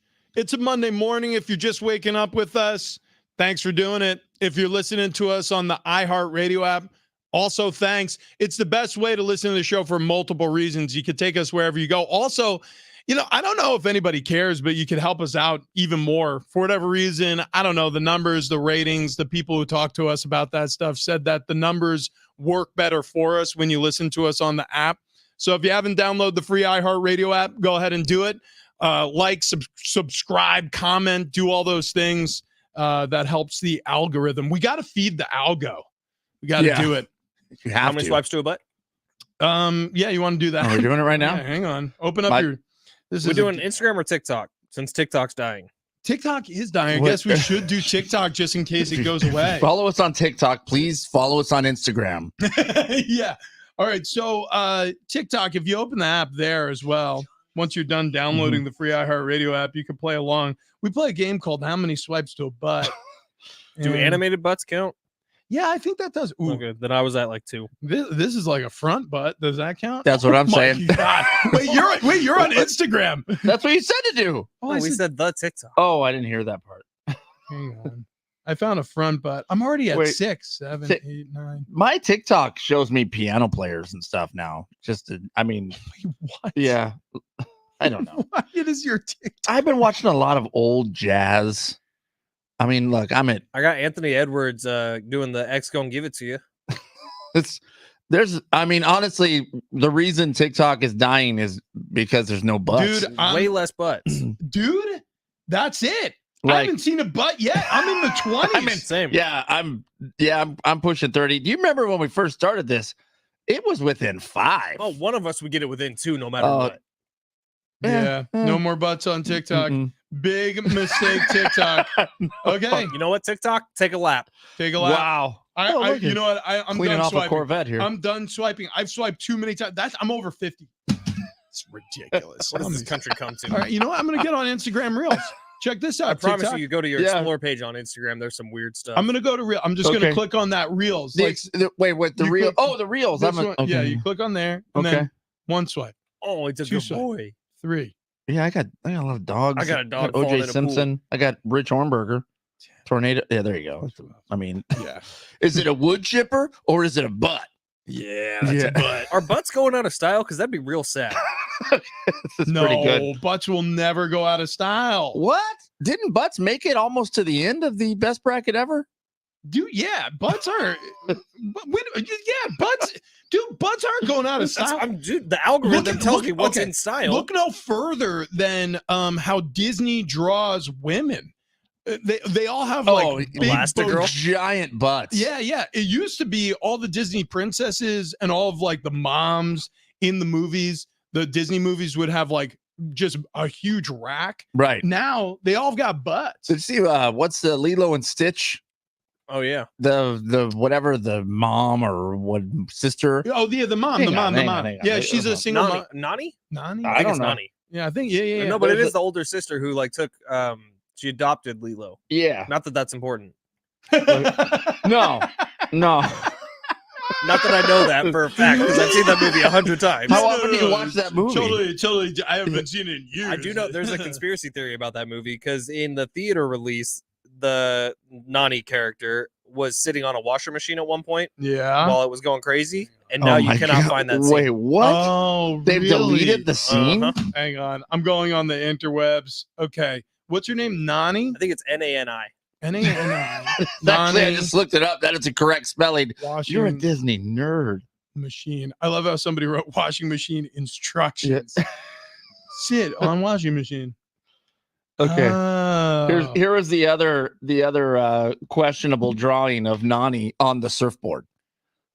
Right. Yeah. Okay. So everybody surfs. I don't even know how to explain that. She's riding a horse. She's got the legs in the W shape. Yeah. Yeah. Well, So, listen, I mean, It's common though. Yeah. Especially in children's movies. Yeah. I mean, look no further than Elastigirl, dude.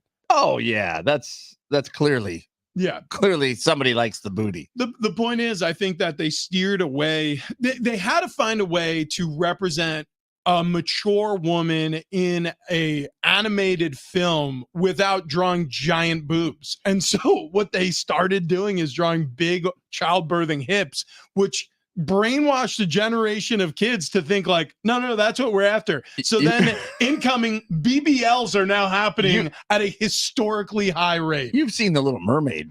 Oh, cover, yeah, right? yeah. Oh, yeah. That is blatant. Yeah, somebody just went ahead and drew a phallic shape, right? As one of in the sandcastle. One of the spires reaching up out of the sandcastle. Right. Couple texts to catch up on. 913 says, I want to thank you guys for the rodeo tickets our family had the time of our lives. So much fun. Poured a little beer on the ground in honor of you, Master Beer Pourer Ben Fletcher. Thank you. I missed the rodeo this year. Can't wait for it next year. 858. Conan O'Brien isn't funny. Is he different on this new show? Like, is he funny? Wait, what? Conan O'Brien's talk show never got me. Like, funny? I never thought he was funny. There were occasional clips that would go viral. Conan O'Brien's podcast is hysterical. I think Conan this O'Brien, HBO show knocks it out of the park. I think Conan O'Brien is hilarious, but to each his own. Yeah. I feel like if you don't like Conan O'Brien, you're not going to like this. The way he does it, he just pushes everything a little too far, and then he waits until it stops being funny, and then it gets funny again. Yeah. Feel like that's me. You guys are very similar, except he's like taller, and he's better looking and much more successful. Wow, funnier. He's a funnier. giant, pale-skinned redhead, and you described him like lanky. You just are much better looking. If you're saying okay, it's me and Conan O'Brien. Who are you choosing? Okay, yeah, Conan O'Brien. That's what I'm saying. That's what I'm saying. Sorry for that. Yeah, right. He's got a good quaff. Solid quaff. I've always said that. Dude, him going through the like water market in Thailand. Oh, it's great. It's great. Funniest things I've ever seen. It's great. I cannot wait to watch this show. Even though one of our texters doesn't think he's funny, I also am tickled by Conan O'Brien. I've always laughed at Conan. Where did he tickle you? Where the bad man Point me on Travis. Yeah. Right. Actually, I prefer the doll. If you could bring that over again. We used it earlier. Look, the point is, I've been feeling a lot better lately, guys. Yeah.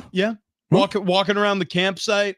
We got some golf planned. We were just talking about that at one of our show breaks today. We got a lot of things where we're going to be out on our feet all day long coming up on the schedule. And I've been feeling a lot better as a result of the the arch supports that I slide into my shoes every morning, compliments of the Good Feet store. In fact, I realized I've been wearing my arch supports out. I need to go back and get a refresher of all these 3 that they sent me home with. But if you don't know what I'm talking about, the Good Feet store, basically they can cure or at very least help your lower body joint pain by using their arch supports. They give you a free test walk. It's a try before you buy experience. They fit you in store. You walk out the same day. In fact, my appointment took 20 minutes, and these arch supports set me on a path where I have now melted away my back pain just by standing differently on these arch supports. My hips feel better. My knees feel better. My feet and ankle pain virtually disappeared. If you're struggling with any of these things, you need to go to the Good Feet store. Check them out at goodfeet.com. You could schedule an appointment there. No better time than right now. Beach season's coming up. You're going to be walking around a lot more places. People are going to be coming in town and visiting you. You're going to want to feel good when you're on your feet, especially as the warmer weather's coming. So check out goodfeet.com. That's goodfeet.com.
This update is presented by Progressive Insurance. We will start off here with the Padres. They've lost 4 straight games after getting swept by the Phillies this weekend. Reds coming up next for the Pods. Matt Waldron on the mound tonight at Petco Park. NFL Draft in the books. If you listen to the experts, the Arizona Cardinals and the Washington Commanders considered to have had the best drafts. And NBA playoffs continuing on. Timberwolves the first team to make it into the second round. Lakers fighting for their lives tonight, 7 o'clock game. Listen on San Diego Sports 760. It is win or go home for the Lakers. Progressive can help you protect your home, auto, boat, motorcycle, ATV, RV, and more. And if something wasn't mentioned there that you had in mind, find out if it can be covered. Visit progressive.com or call 1-800-PROGRESSIVE because it probably can.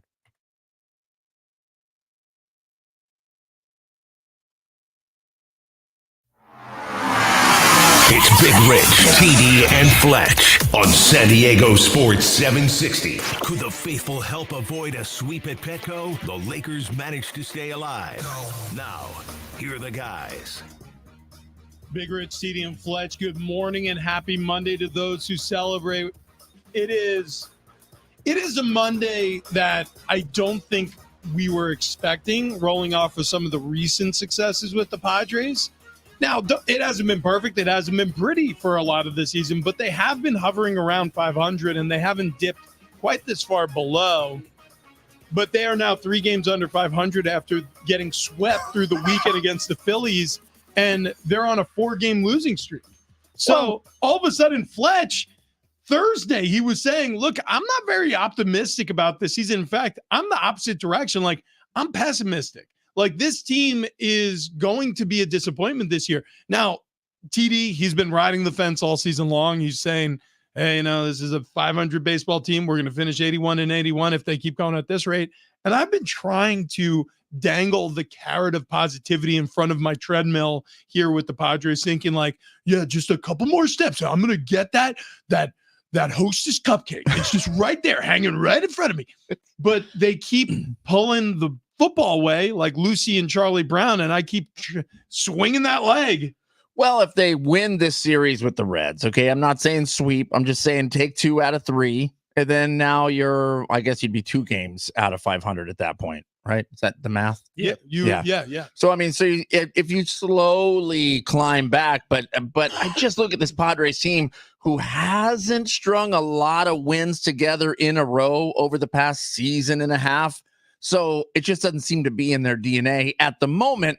With that being the case, you don't want to get too far behind on that 500 marker. Nope. Well, the disturbing trend I've seen, and you guys tell me if I'm completely off on this, but I don't think I am. Like, the most exciting offensive pieces on this team aren't the guys it should be. Like, it's been Jerks and Profar, Luis Campusano. It hasn't been the guys who are making the money. Some part of $1 billion between the top 3 dudes on this team. And then you extend it to the pitching staff. And Michael King, he had that one start, right? He almost pitched a no-hitter. It was fantastic. Padres actually lost that game, though. But you look at Michael King the rest of the time, he's been bad. And that's like the main piece that you've brought over from the Juan Soto trade. And you were relying on him to be really good. He's leading the major leagues in home runs given up. Right behind him, Joe Musgrove, who's another one of your guys that you're supposed to rally behind and have be one of those stoppers in your rotation. They just haven't been so far. Now, Dylan Cease has been fantastic. He's otherworldly incredible. But when you're looking at who you need to rely upon with this team, the guys who you go into the season thinking you need to rely upon, Xander Bogaerts, Fernando Tatis Jr., Manny Machado, Joe Musgrove, they have not shown up yet. Yeah, I mean, Azokar, in terms of like with a decent number of at-bats. Now, he only has 36, but Jerks and Profar, to your point, has close to 100 at-bats.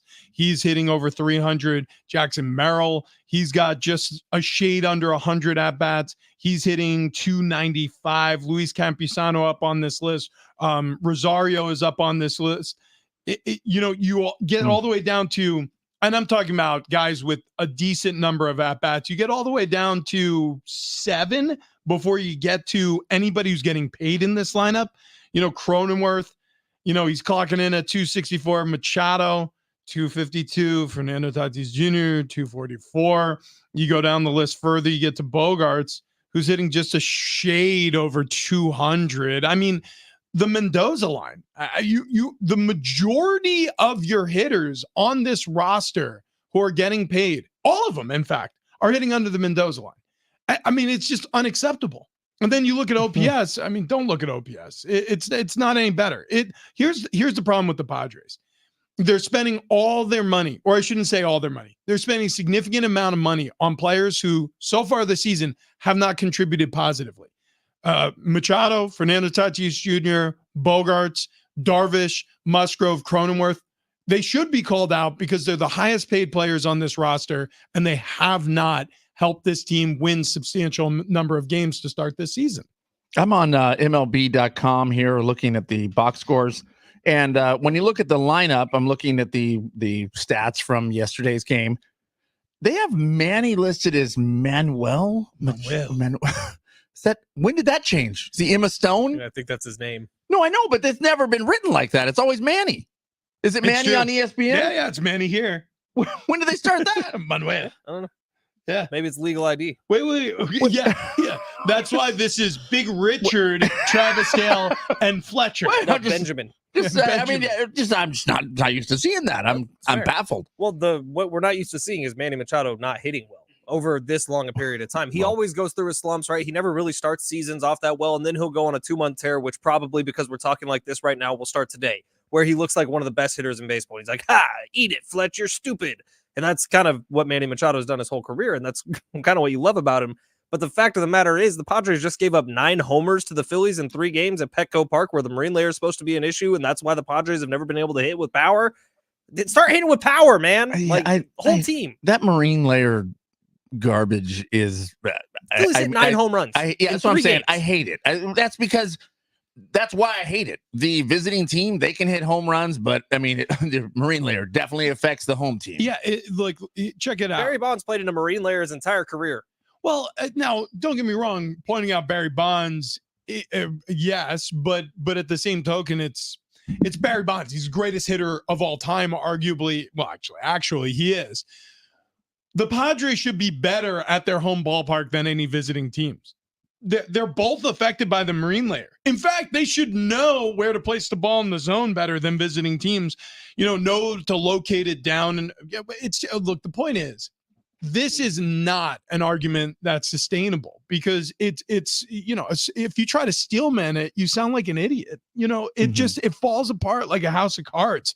There's two teams on the field. It's not like the Padres are playing against themselves. It's not like the Phillies are playing against themselves. Well, sometimes it feels that way. Yeah. I mean, because they're beating themselves. And with this series, we could probably consider this series an outlier for what the Padres have been all year long, right? They haven't been swept yet this season. This is the first time. The Phillies have had their number. You look back to 2022 NLCS, the Padres only got 1 of those games. Yeah. So the Phillies are a very, very good baseball team. The fact of the matter is there's a lot of very, very good baseball teams that the Padres have to play pretty frequently. You look at the Giants, who spend a ton of money. You look at the Dodgers, who are just beasts. You look at the Arizona Diamondbacks, who were in the World Series a year ago. The Padres need to do better against good teams, and Petco Park should be the place that you do better against them at. Well, and the frustrating part is when you look at this lineup, they should be a very, very good baseball team. That's where you get frustrated. This should be a very, very good baseball team, but the guys who are very, very good are not playing good. So where are we at right now? If we're checking in on the win total thing, I said 78 at the beginning of the year. Right now, after that, the last 4 games, I'd probably put it a tick under. I forget. Did you put it at 78? I did. I was at 77. And I didn't feel good about it. I was at 77 and I was like, they're going to prove me wrong. This is going to be awesome. And then now all of a sudden you're like, but again, we're 31 games in. There's still 131 more. Is that a fifth of the way through the year? But yeah, this is a chunk. See, this is when I think it's appropriate to start gauging and measuring. Is it a fifth? It's close to a fifth. Yeah. I mean, figure 150 games. So 3 times 5 is 15. So we're nearly a fifth. Nearly a fifth of the way through the season. Right. So you look at the Padres and you say, okay, so we have this chunk. It's in the rearview mirror now. We have 20% of the season thereabouts done. How do we feel about the Padres? Not good. Darvish is over a 4-year ERA. Musgrove is over a 6 ERA. Michael King is over a 5 ERA. Leads MLB in home runs given up. It's bad. I mean, now don't get me wrong. We weren't expecting amazing things from Michael King, but walks. Michael King was a part of the Juan Soto trade. Doesn't feel like Padre positives over from Fletch. No, but the point being, our expectations were at very least for the Padres to feel competitive all season long. I'll tell you what, we're having a lot more of those ebb times than flow times in terms of feeling competitive. Taking this whole chunk of the season, this say 20% or so of the season, and putting it over here and evaluating and dissecting it like an owl pellet or a frog in 8th grade science. I'm looking at this thing and I'm saying, okay, what needs fixed? And the answer is a lot. A lot needs to get fixed. Do you guys remember dissecting those owl pellets? Yeah. You see little mice carcasses, skulls from like rats. I always felt like I won if I got 2 skulls. yeah. Wow. Got a little twofer here. This owl choked up a giant pellet. Middle school let you do some weird stuff. We dissected a shark in 8th grade, like a little baby shark. We did that too. Yeah, we did that. I did a shark. I did we just did the frog and the pellet. I did the pellet. I did the frog. I did a starfish. We did the shark. We did a fetal pig. Oh my! We have to do the pig thing too. Yeah. Crawfish. Oh, that makes sense. Wonder where like childhood trauma leading to adult anxiety comes from. Look at what we were doing in school. You couldn't teach us how to balance a checkbook. Frick, man. Dude, yeah, that would have been way more helpful. Not once for the rest of my life have I ever had a boss walk in and be like, "Hey, so listen, I know we were talking about balancing the ledger, but instead this week we're going to send you to the woods and collect owl pellets." Or how about, I don't know, like teach us how to set up a Roth IRA in high school so that we're millionaires by the time we're 50. No. We got to dissect this fetal pig. Have you ever been walking around and found an owl pellet? No, dude. No. Because they're in their pretty sure you get your ass kicked for something like that. No, listen, I mean, how are you going to raise the next generation of good factory workers? Well, you can't teach them to invest properly. I feel like kids now have it a little better because they're like learning coding. I'm sure your kids are in coding classes already, Rich. Dude, yeah, it's amazing where the tide is. Well, my oldest, dude. We need you to put together these phones. Yeah. We need your tiny children hands. Quick with your nimble fingers. we need you to wear this spacesuit and be dedusted before you enter this building space. Like there should have been a lesson in freshman year of high school where everybody just has a rule. Don't get a credit card until you're old enough to pay off credit cards. Well, I can't tell you how many kids in my college graduated college with 10 grand in credit card debt. But they were balling, dog. And sometimes you learn by screwing it up. Yeah. For being honest. Yeah.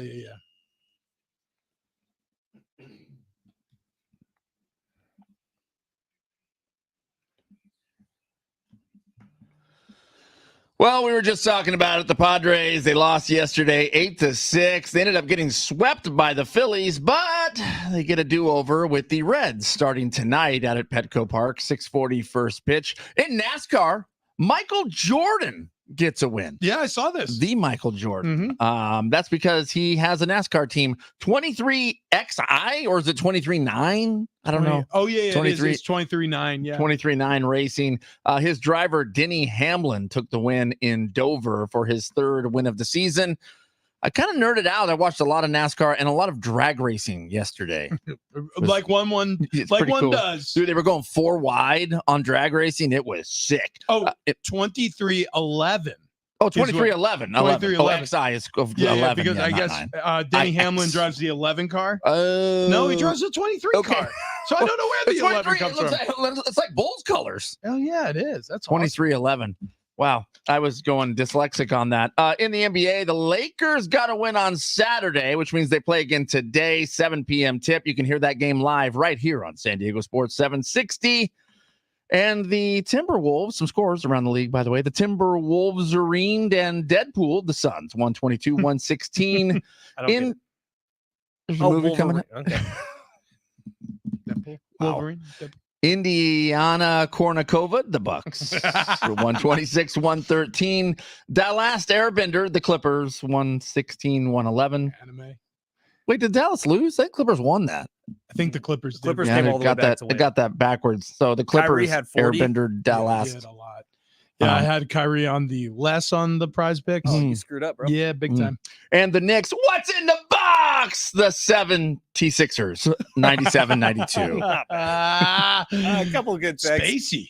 858 bringing something up that we always seem to forget about. Speaking of running, how is Rich doing on his miles? Ooh, no, zero log. Zero. You almost signed miles. up for a marathon, though, which Good would have clicked off half of them. Well, here's the thing. I want to do them all in one chunk, just like I promised. So at some point, Double I have to walk 50 miles. And I'm planning on doing it in one direction and just having you guys bring me Just home. pick you up? Yeah, How wherever far I is get to. Temecula? It's probably 60 miles. Yeah, so just you walk could break most it of the way to there. Fallbrook. Dude, this sounds dangerous. We'll get you some What? custard No. in Fallbrook. Just- isn't you it? see me on That'd be cool, though. People are going to be like buzzing by me on the 15 North, like, hey, idiot, get off the It would be road. great, though, is if you started here clean shaven, and when you got there, even if it was in like 15 hours, you had a full beard. I like, just kept running And I told them I would walk for charity. And because that's you what told me to, Drill Sergeant. 913. This is a retirement team. Play good with your other team. Get a deal with the Padres. End your career below mediocrity. that sucks. That's a Well, fun way to think about it. Yeah. Well, here's the thing. Like, a lot of these I'm not saying guys, he's wrong. Bogarts, he's not that old. Fernando Tatis Jr. is not that old. Hassan Kim is not that old. I mean, like, when you really, Cronenworth, not that old. Musgrove, not that old. Like, this team, it's not that. Manny should be in his athletic prime right now. These guys are So should underperforming. Here's actually something that JP Morosi said to me yesterday. I was talking to him, MLB Insider, and I asked him a question about AJ Preller. I'm like, is he a great talent evaluator? I was like, because some of the shine has come off the rose petal recently. And he goes, here's what I'll say about AJ Preller. He said he is a tireless worker as a scout. He goes, nobody has spent more time in Latin America. Nobody has spent more time in Asia than AJ Preller. He's so tied in to the next up in the Latin ranks and the Asian ranks.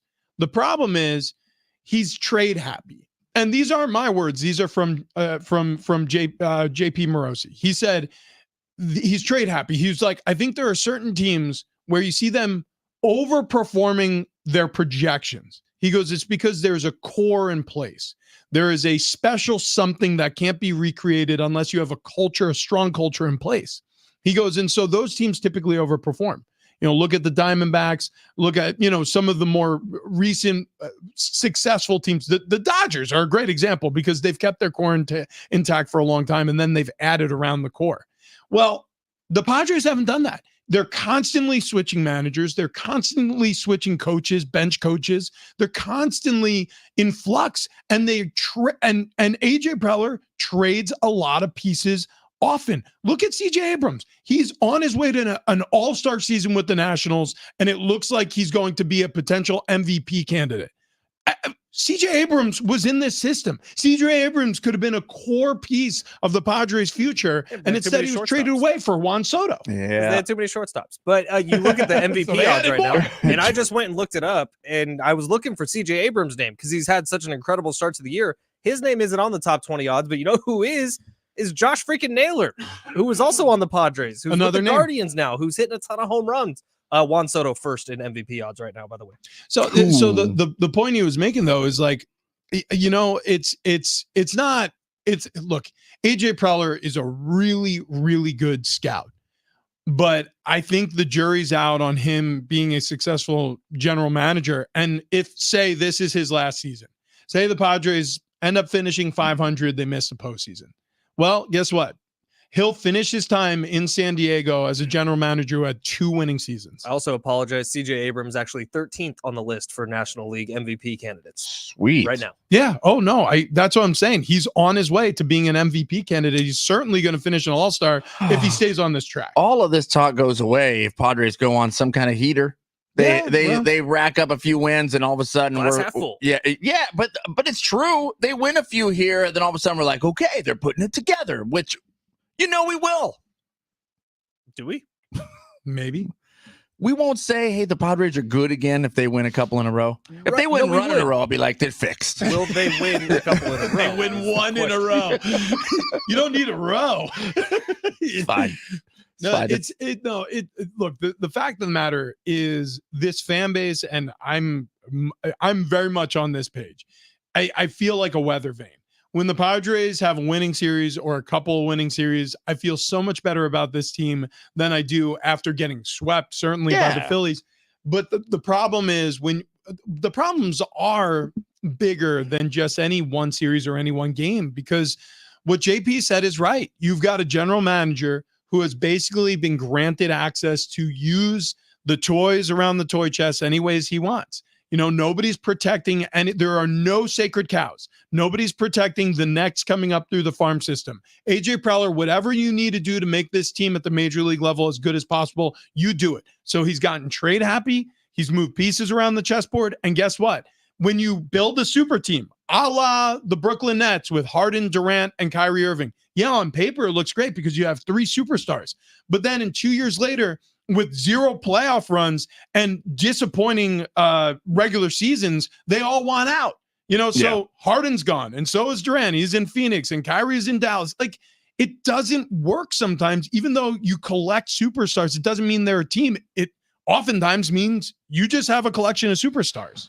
That doesn't make me feel great. It's happening with Kevin Durant again. With the Suns. With a sweep in the first round of the playoffs. They had Devin Booker and a bunch of role players, and it looked like the Suns were the next big team. And they got to the conference championship, didn't they? 100%. Yeah. And then they went out and got Kevin Durant, and they got Bradley Beal. Completely mortgaged their future for a couple-year run. They have 2 second-round draft picks between now and 2030. That's what they're left with. And they have a team that just got bounced by the Wolves, who built through the draft, who kept their core together, and slowly but surely have now turned the volume up on the NBA. Yeah, you look at NBA super teams. How many of them have actually worked when they do it by trade? Like the Miami Heat's one. I mean, in recent memory, it's like one. Because the Golden State Warriors built that whole team and then added Kevin Durant in after the culture was already set. Yeah, the Milwaukee Bucks, same thing. And then they added Drew Holiday. They won a championship. The Warriors, they won one. They won 2 with Durant, and then they won one after Durant. Like, the Warriors had a culture and a core in place. It was Thompson, it was Curry, it was Green. And they just added a piece so that it could take them over the top to beat the Cavs out of the East. And they needed to do it, and they did it. And they won after Kevin Durant left, so you can't say that they couldn't. Look, the Padres, they built a beautiful mansion on sand. That's what it feels like. They built a gorgeous house on a bad foundation. That's about the most perfect way you could put that. So yeah. I just pray that this team can gel and the core could be together. Speaking of foundations, your feet are the foundation for the rest of your body, and the Good Feet store knows that. And so what they're going to do is they're going to improve the way you walk, the way you stand with their arch supports. You slide these into your shoes, you walk around, you immediately start feeling, if you're anything like me, the joint pain melt away.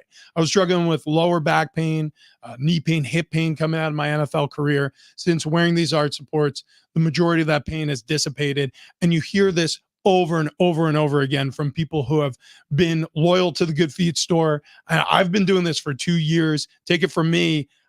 It's worked. And again, like anybody I've referred to, in fact, recently, one of our good friends asked me about the Good Feet store because she knows that I've been reading ads for them for a while. Her doctor recommended she go to the Good Feet store. So you have doctors now recommending these arch supports at the Good Feet store. So check them out today. If you're struggling with foot pain, ankle pain, knee pain, hip pain, back pain, goodfeet.com. That's goodfeet.com.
Hey, we got some tickets we're going to be giving away here shortly, but also want to tell you to keep up with San Diego Sports 760 anytime, anywhere, whether you're stepping out of the car or settling in at home. Just ask your Google or Alexa smart speaker to play AM 760 or stream it live through the iHeartRadio app. It's never been easier to stay connected with your favorite shows like this one right here. San Diego Sports 760 goes where you go.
This update is presented by Progressive Insurance. We will start off with the Pods. They've lost 4 straight now after getting swept by the Phillies this weekend. Reds coming up next. NFL draft in the books. If you listen to the experts, the Cardinals and Commanders considered by many to have had the best drafts. NBA playoffs continuing on. The Timberwolves, the only team to advance to the second round so far. They swept the Suns 4-0. Lakers fighting for their playoff lives tonight at 7 o'clock in Denver. They trail the Nuggets 3-1.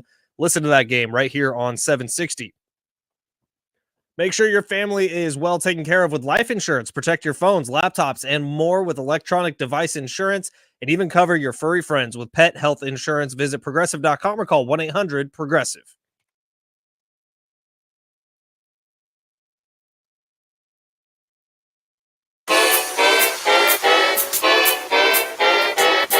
See? It's your favorite morning show. See? Favorite City and Flash. And we have a whole bunch of giveaways still left to do here, including... Is it the Marley Brothers? Yeah, it's the Brothers Marley. Yeah, the Brothers Marley. I couldn't remember which way it went. Yeah. The Marley Brothers at the North Island Credit Union Amphitheater, September 11th. Tickets and info, Ticketmaster.com, or just keep listening for your chance to win those. And also Charlie XCX at Viejas Arena, October 18th. You can buy tickets at Ticketmaster.com, or we promise, not yet, 858, but very soon we're going to be giving those away. So keep it locked in here because we have to. Never forget. I was going to say it. I was like, too soon? Listen, we got the Brothers Marley. They're coming up. Everybody, it's a great way to celebrate. Wasn't there a dog? Was there a dog movie called Marley? Marley and Me. Marley and Me. God. So any dog movie just rips my heart out. Oh, by the way, if that movie gets you, do not look at the articles about animal treatment during the making of Marley and Me. No, it was bad. If I'm remembering, They were mean to Marley. I don't want to speak out. Do I hate turn. Owen Wilson now? No, the old one. That was a remake. Really? Yeah, I'm pretty sure Marley and Me. Oh, maybe I'm wrong. Maybe I am wrong. No, Maybe. there is a movie where they treated dogs terribly. Yeah, but it but came out in like okay. the 70s. So and it was Cats, wasn't it? Oh, maybe that was it. Was it the play? I may be misspeaking. I don't want to diminish anybody's interest in Marley and Me, but there was a pet movie, and it wasn't Homeward Bound, but yeah, there was a movie where, like, it was something like, cats. They went through like 12 cats in one movie. They just killed. They just electrocuted cats just to get the reactions from them. This was like 12. It was in the 70s or the 80s. I remember hearing about this. Old Was movie. it My Dog Skip? Was that the one with Kevin Bacon? I don't That know. was it. Animal abuse. My Dog Skip, I'm pretty sure, is the movie where it's so sad. This guy grows up with his dog. He moves out. He gets a call from his parents saying, hey, Skip's not doing well. He comes back. He lays down on the bed. Skip wants up on the bed. He puts Skip up on the bed, and the dog dies where the dog always laid with him right at his feet. Good God. Why? I'll write you Why a movie make that right now to movie? make you cry. So Toby was my dog growing up. Oh, Loved Toby God, to death. She was a no. beautiful chocolate lab. She passed away a few years ago. She passed away during COVID, but natural causes, just got old. Okay. Stella was the dog my parents got when I was in maybe leaving high school, about to go to college. Okay. Never really cared that much about Stella, but Wow. Stella was a great companion for my mom. She loved her to death. When Literally. Stella's time was ready, she went out and laid down in the backyard, like right next to Toby's grave. No. And just died in her sleep. No, God, see, What is going on here? dogs are incredible. So is there something we could talk about that's more fun? No, let's stick with this. Paris Hilton has a new photo shoot where she's Naked. basically naked. No, stop. Really? Oh, please don't show me. Wait. Oh, God, Oh, this wait. is awful. Oh, What wait. website? Hold on. This is Daily Mail UK. They always have the best stuff. This is from Ooh. Instagram. Wait a second. Hang on. Never mind. I just had a flashback. I know exactly what Paris Hilton looks like naked. What? I'm like, wait, why do those look so familiar? Oh, yeah, I remember. Say cheese. I never saw this. You what? No. Hang on, I'll pull it up. Wait. I got it saved. Sorry. It's not even Wednesday yet. Hang What? on. It's Oh, Porn yeah. with Friends. Yeah, we do We're that just on doing it a Wednesdays. day early. Hang on. Or two. Pull this Wait, up. you really are pulling it up. If the Padres were based on a dog movie, my they'd be God. Old Yeller. Might This be is time to take them out back. No. God, that's rough. Old Yeller also was killer. Oh, she had short hair. Oh, yeah. I forgot about Yeah, that. look at this. Yeah, Yeah. it's hers. She's talking into a microphone just like us. 619 Rich, you saying that Preller may be a questionable GM is the understatement of all understatements. His questionable signings like Bogarts, when we had a good shortstop, would have gotten a Gold Glove shortstop, would have gotten most GMs zipped, but he was protected by Seidler. If he were void of Bogart's contract and could have signed pitchers this year, we would all be in a better place. Stop looking at porn. Dude, we're not. This is honestly. Is she wrestling or? Do you understand how happy Paris Hilton is that we're talking about her? 858 Rich can just Forrest Gump it. Start walking around. All the listeners will start joining you. Yeah. That's not a bad idea. I kind of feel like if I am walking on the freeway, I will have company eventually. It might be a SDPD, but somebody. 619 in smoking years, Hassan Kim is already 58 years old. He'll be using a walker in 5 years, hooked up to oxygen, going to early bird dinners at 3:47. Did you read the old Yeller one? Yeah, I read it. I saw the movie. It's awful. We were, Padres one. I read it. Okay. Yeah, Just making he sure. read it while we Yeah. were We were- researching. If the Padres were a dog-based movie, they'd be Old Yeller. Might be time to take them out behind the barn.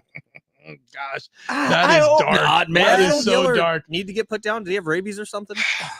He's old. Yeah. I think he had rabies. This is too. old It was Yeller. I don't Oh, know yeah, if I ever maybe he- saw that entire movie, to be I quite think that's honest. true. I think he fought off some sort of wild Oh, animal yeah. and then caught rabies, and then that was the thing that tugged at the heartstrings. Yeah, It's like, because he saved the boy. yep, He Yep. protected him because, oh man, that dog Yeah, movies suck. He was infected with rabies after fighting a wolf. that's what it was. I knew it. I Dog knew it was movie something and like Old Yeller was based on a book. The book was heartbreaking too. that. Well, listen, I haven't ever read a book. But I've read the backs. Of What was the several. other dog movie? Benji?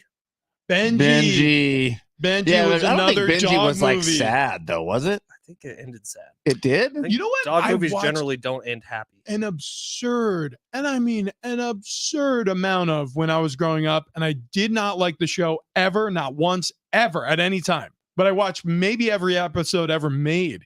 Lassie. Yeah. Lassie was on when I was a kid. I'm 38. Lassie was a show about an Australian shepherd who would constantly save Timmy. What was that? What kind of dog Lassie Pretty was? sure. Or a border collie. No, And Lassie was dumb, that small snout. real a rough collie. Oh, a collie. Okay. Yeah, collie. So this thing would run around and save Timmy, constantly fell in a well. He tripped over the train track. Knew how to do everything. Oh, Lassie. And she would bark, and everybody understood Lassie. She'd be like, oh, and they'd be like, what's that, doggy?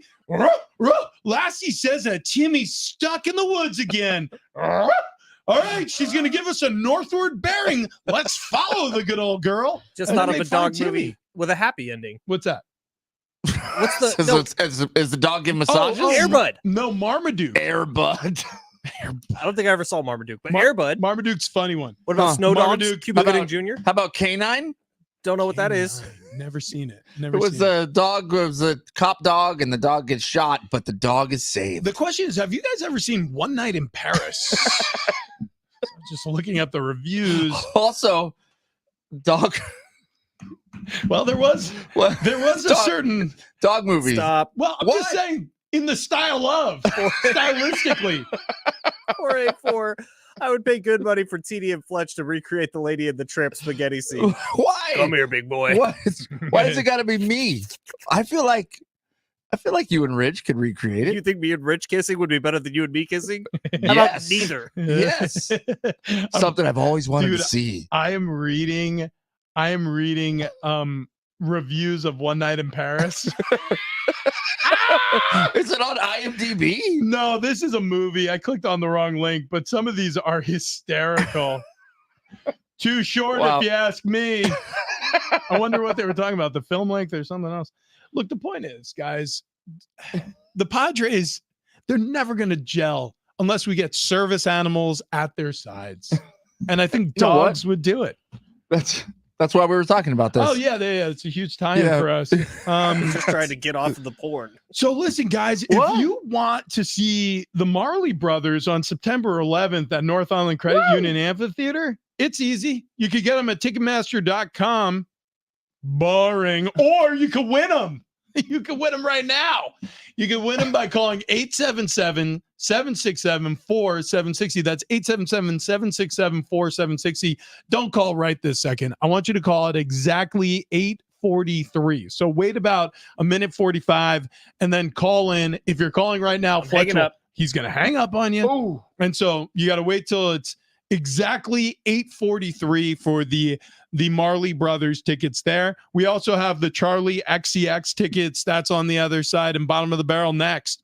But first, how much weight did the three of us lose? Woo! Like, really So an much impressive amount of weight. So much weight. If you're looking to jump on the bandwagon and start looking better for summer, get on over to sdfatloss.com right now today, because today they have a special offer for our listeners. If you mention Big Rich, TD, and Fletch when you talk to Wayne and Chloe, our weight loss team, you're going to knock $200 off your order, and that's before you knock 40 pounds off of your stomach. So get on over to sdfatloss.com today. If you want to really make a change in your life for health reasons, if you're snoring too much, that's the biggest thing that come out of my relationship with my wife because of sdfatloss.com. I don't snore anymore, and Kendall's been stoked about that.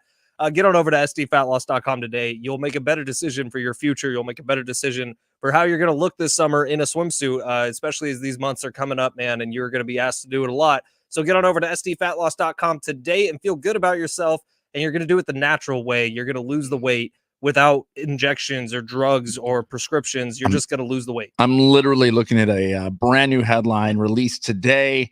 Why magic pill weight loss drugs are far more dangerous than you think. Yeah, listen, we avoided that. In fact, we had zero interest in losing weight. We really did. We were kind of doing it as a goof. And then all of a sudden, Wayne and Chloe were like, if you guys really want real help, we can actually save the day here. And they did. They did exactly that. We lost over 10 pounds in the first 7 days. We lost, all of us, over 30 pounds in 30 days. That's no BS. And we were able to keep it off. So do it too. sdfatloss.com, get $200 off your order and talk to Wayne and Chloe. It's a free consultation. You're going to start losing weight immediately, and you'll keep that weight off. Big Rich, TD, and Fletch.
Big Rich, TD, and Fletch. We still have those Charlie XCX tickets coming up here in just moments. We'll tell you how to win those.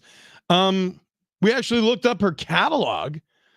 She is talented. Her music catalog or just yeah. photograph catalog? All of the above. Wow. Everything's working. Viejas Arena, October 18th show. Tickets available at Ticketmaster.com, but we have tickets for you. Boom, clap the sound of my heart. Yeah, there was a few of them there that I knew and enjoyed. Yeah, some hits, man. If you go to Charlie XCX, you're gonna shake your booty. Yeah, there's no question. You're gonna be moving. It's mandatory. So we have bottom of the barrel. We have the Lakers tonight. We'll air that here on San Diego Sports 760. That'll be after John and Jim. Final score prediction. I'm gonna say 114-102. Denver Nuggets put them out of their misery. Sounds about right to me. I was going like 102-95. 102-95. Really? I think they're both over 100, but Lakers fall by 10. I feel like LeBron's going to sit the last, 3 or 4 minutes of the game, or AD, one or both. Does LeBron after the game hints at retirement? Of course. I think after this, potentially either at the post-game presser or, exit interview at some point, he's going to hint that changes need to be made. Like that'll be, to me, this is the headline next week. Lakers are going to lose this series. And the headline either heading into this weekend or the headline at the beginning of next week is going to be LeBron says major changes need to be made. That's my prediction. They need to draft Bronny. That's the only way to fix this. I think he's going to Duquesne. He did transfer. By the way, Lamont Butler transfers out. That came out over the weekend. He's going to Kentucky. Yep. Any thoughts on that? The San Diego State fans seem pretty split on this one. I saw a bunch of comments under Lamont's post that he was leaving. A lot of them were saying, I believe the right thing, which is thank you for your years here on the Mesa. One of the greatest moments in San Diego sports history was because of you, Lamont Butler. Good luck in whatever you're doing next. And I kind of feel the same way. Like I didn't blame Keyshawn when he went and got the money at Arizona, and I don't really blame Lamont for this either. Like he did 4 years as a San Diego State Aztec. He was a great leader. If he can go cash in a little bit, good on him. Listen, here, this is just a sign of the times. Lamont Butler, I don't know if he has an NBA future, but if you can cash a check that's worth a couple $100,000 by going and playing for a blue blood to finish out your college career, I'm not mad at you. Thanks for the time. Thanks for the buzzer beater against the Owls. That Final Four win and that visit to national title does not happen without Butler. So congrats on the paycheck. You earned it. And I wish him only the best on his way out the doors. Feel the same way, man. It's a big thank you to Lamont. I'm going to be sad you're not here. I wish you were here, but I get it because I do the same thing. 100%. And he did 4 years. Yeah, dude. That's a college career. And also, let's be very honest with each other. Anybody who is 22 years old and knows that the potential best opportunity to make the most money in the shortest amount of your time in your life, right? You may never, ever, ever, ever, ever in your life from this point forward, most likely 99% chance that this is going to be the most money you'll ever make in a single year of your entire life.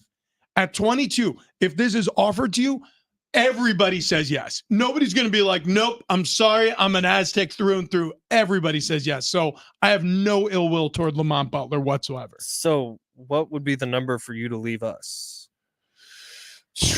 Probably 5 digits. Foster's freeze, free. What do they call it? $10,000 and you're out. Just saying. Well, listen.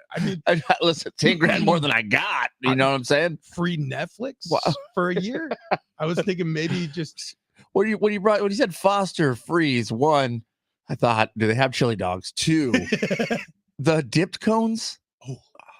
Was it the cherry? The cherry. What do they call it? Dairy Queen dips them, but Foster's free dips them. It's like a vanilla cone. They dip it in either chocolate used to do or that. cherry. You know who does it? Honestly, Wiener Schnitzel. They do lemonade flavor. You can get a chili dog there. Absolutely. You could get a chili dog. They should do dip chili dogs. You could get a corn dog, and you could get gross. And you could get a dipped lemonade flavor vanilla ice cream cone. What? Mm-hmm. The dip, whatever they call it. Wow. Yeah, the dip is a lemonade flavor. No way. It's super good. Wow. When you brought up the chili dog though, what if it was dipped in like nacho cheese? That's kind of what I'm saying. Like you have a chili dog, right? Or Okay. at least you just have a hot dog by I itself. misunderstood. You dip it in nacho cheese. You Yeah. bring it out. You put the chili on top. Like That's it's gonna be soggy, but it's gonna be tasty. It's a 100% Tasty yes. freeze? That's a 100% yes. There's no question about that. Bottom of the That's a barrel? yes. Yeah, some guy out in Sweetwater, Texas, has purchased a billboard that says lonely male can relocate Sweetwater, seeks female marriage minded, enjoy karaoke, don't text to drive. And then he leaves his phone number to get a hold of him. And I thought, what if we just like found a billboard somewhere? We didn't tell Fletch, but we got a billboard for Fletch seeking, an older companion It's like just he me, like, likes. thumbs So up. he Yeah, put this on a billboard? Yeah, for Tell- $400 a week. Tell me the number right now. It doesn't show it. What? It doesn't show the number. Let me see if I can find it. Yeah. It's You also can't blurred just out. Cold call someone on air. Okay, sure you can. I'll just say, hey, you're on air with Big Rich, CD, and Fletch. You want to talk to us? And then if he says no, it's very clear we cannot talk to him. Wait, we're out already? No, it can't be. We I have don't a make minute. the clock. Just go to images. They're all blurred. All of them? Yeah. We're going to call this guy and we're going to get him on this show. I'm going to ask him how the dating life is going because I'll tell you what, if it works for him, it might work for us. Or can we just bring a girl with a nice sounding voice like number 2 in the studio and have her talk to him? She has yet to return my call. Here, I'm going to get it off of this. We'll get it. We'll get a hold of this guy. Thank No you to the question. roadies, the dogs, the hangers, the bangers. Congrats to Aiden who won those Marley Brothers tickets. And let's open up the lines right now for the Charlie XCF. No. Call it. We want to give the app listeners a chance. Let's open up the lines in 2 minutes. 8:57. Call us at 877-767-4760. Caller number 7 is going to win the Charlie XCS X tickets. We'll see you tomorrow. Herd is next. San Diego Sports 760.